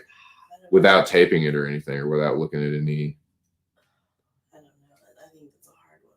It's hard, dude. It's really hard.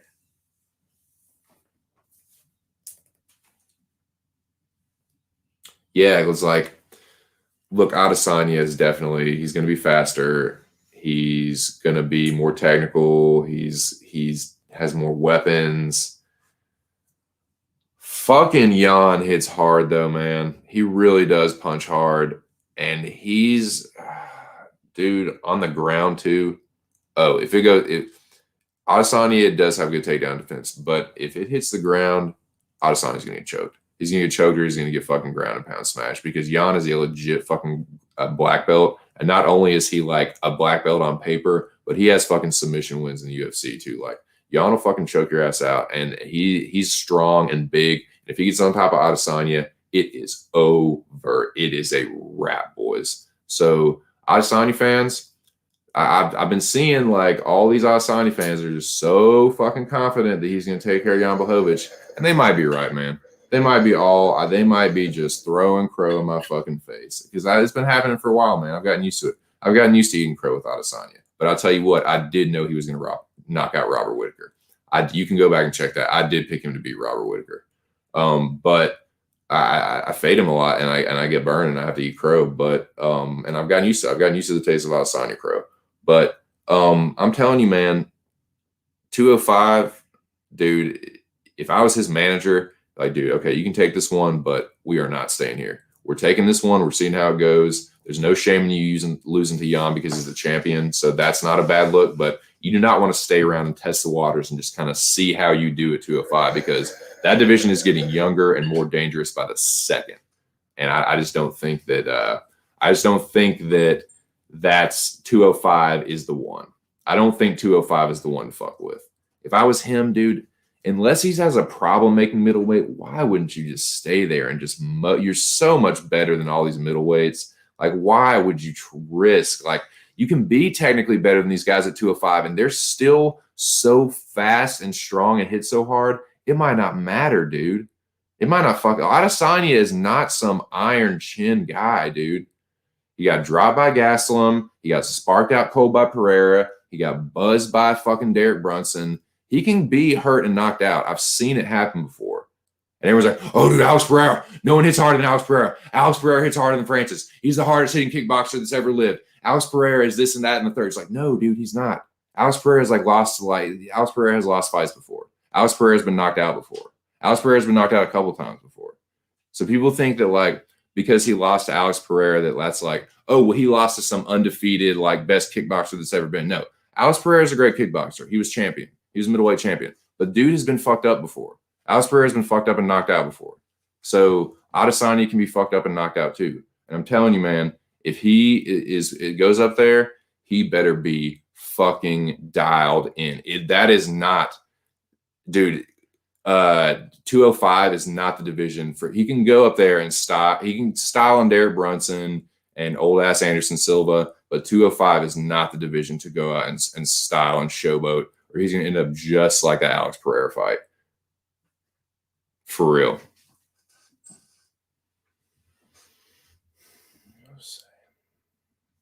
Let's see what you guys are saying. It's a 50-50, man, because I can say all this shit and Adesanya could go out there and knock out Jan, because Jan could be knocked out too, man. Jan's been knocked out like 3 times, and the guys that knocked him out are not as technical or crisp as Adesanya. So that's why it's a 50-50 to me, man. But it just depends. It depends. I don't know. It's a hard one.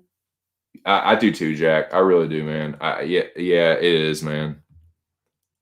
Hope Jan wins will be the biggest upset of the year. But yeah, I mean, you could be right. I mean, that's why I'm like, I don't know if I'm going to pick him. I might just pick Adesanya. But that's the thing. If I pick Adesanya and Jan knocks him out, I'm going to be so fucking pissed at myself. That's what I hate, dude. I'm okay being wrong with my first instinct. But when I change, like, because I'm kind of like, I've been wanting Adesanya to lose for so long, and looking at him like, man, Jan has a good chance to win this fight, dude. And I've been kind of like wanting to take Jan and kind of like starting to lean towards Jan, but I just don't know, dude. But this is what I'm saying. I would rather pick Jan Blachowicz and be wrong than pick Israel Adesanya and be wrong. Does that make sense? I'd rather pick Jan and be wrong than pick Adesanya and be wrong. one of the few times I take Adesanya where I'm not dude, I knew he was gonna knock out Robert Whittaker. Robert Whittaker has a dodgy fucking chin. Like, Robert Whittaker fans try to like, dude, they will do all kinds of mental gymnastics, like, oh well, he was drained at Sun 7, and they're like, no. He got hurt and dropped. He got knocked out and dropped at 170. He gets knocked out and dropped at 185. Like, the dude is chinny.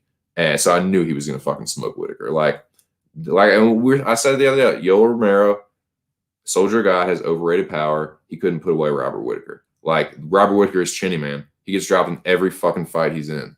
Darren Till, Court McGee. Look at almost every fucking fight he gets hurt. And it was like, well, he fights killers. Okay, Court McGee's a killer. Okay. But like, so I knew he was going to win that fight. I knew he had no chance against Adesanya. But like, dude, Cannonier hurt him. Till hurt him. So like,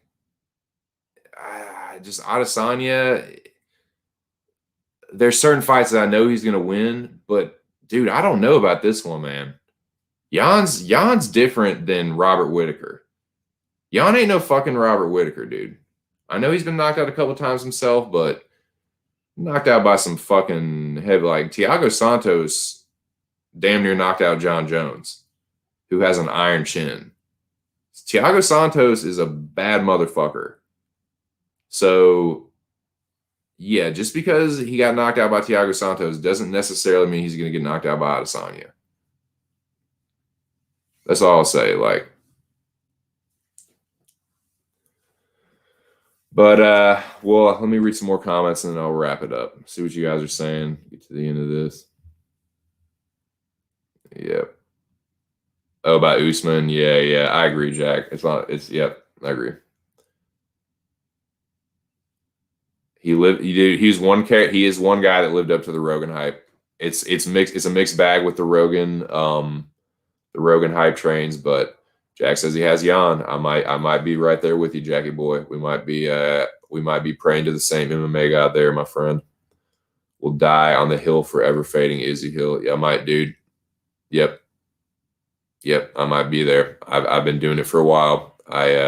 You might be someone might be taking this helmet off my fucking dead Israel Adesanya hating corpse.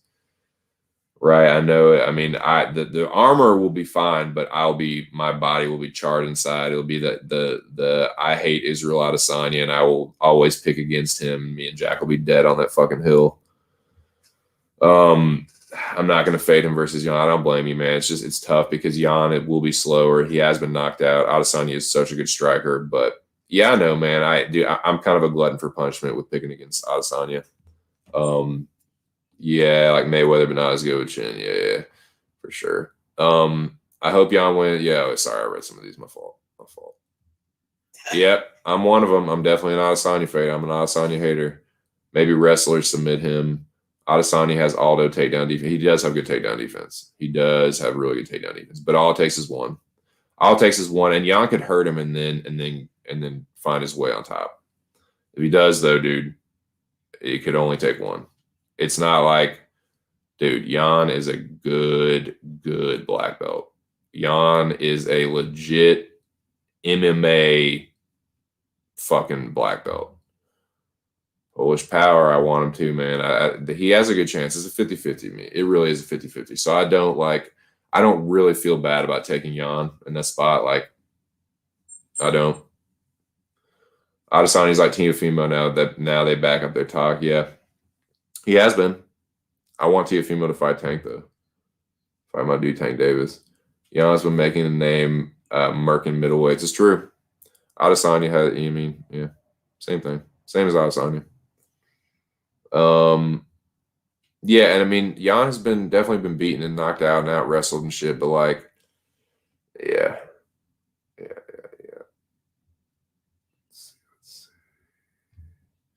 Yeah, Connor's fucking ridiculous. Feel bad for Glover. He's supposed to be. Yeah, no, man. Wants John Jones. Yeah, Adesanya, man. He might can get KO. Yep, he might can get KO, man. Adesanya will get KO'd at some point. And some people are really upset, but someone's gonna catch him, man. Especially if he's doing this shit where he's like, testing the waters at 205. Man, Let's see. Yeah, makes sense. 38-year-old. Yeah, I know he's old, man. He's old. He's slow. He's old and he's slow. I mean, he might just get knocked out in the first round. But trip over a wire, Jack busted his knee, Ferguson style. Yep. Yeah. Chimaev is a run, a long hauler. Well, boys, I think we're gonna wrap it up here. At least Leon Ducking narrative is dead in the water. Yeah. Leon comes out smelling. Yeah. I know, man. They need to make a fight for him. Yep. All right, boys. Well, I think we are going to wrap this one up. Lady TwoCents, can I get some final thoughts from you, my dear? I'm tired. Sorry. Hey, that's keep it real. Might as well just keep it real. Lady TwoCents is lady. No, hey, there's no reason to no, you don't have to worry about that. It doesn't have to worry about that. Yeah, people get tired. Lady TwoCents is fading. We're gonna wrap it up, boys. But I want to thank everyone that joined us tonight. Yes, thank you. Thought it was a great show. I had a lot of fun. Did you have fun? Yes.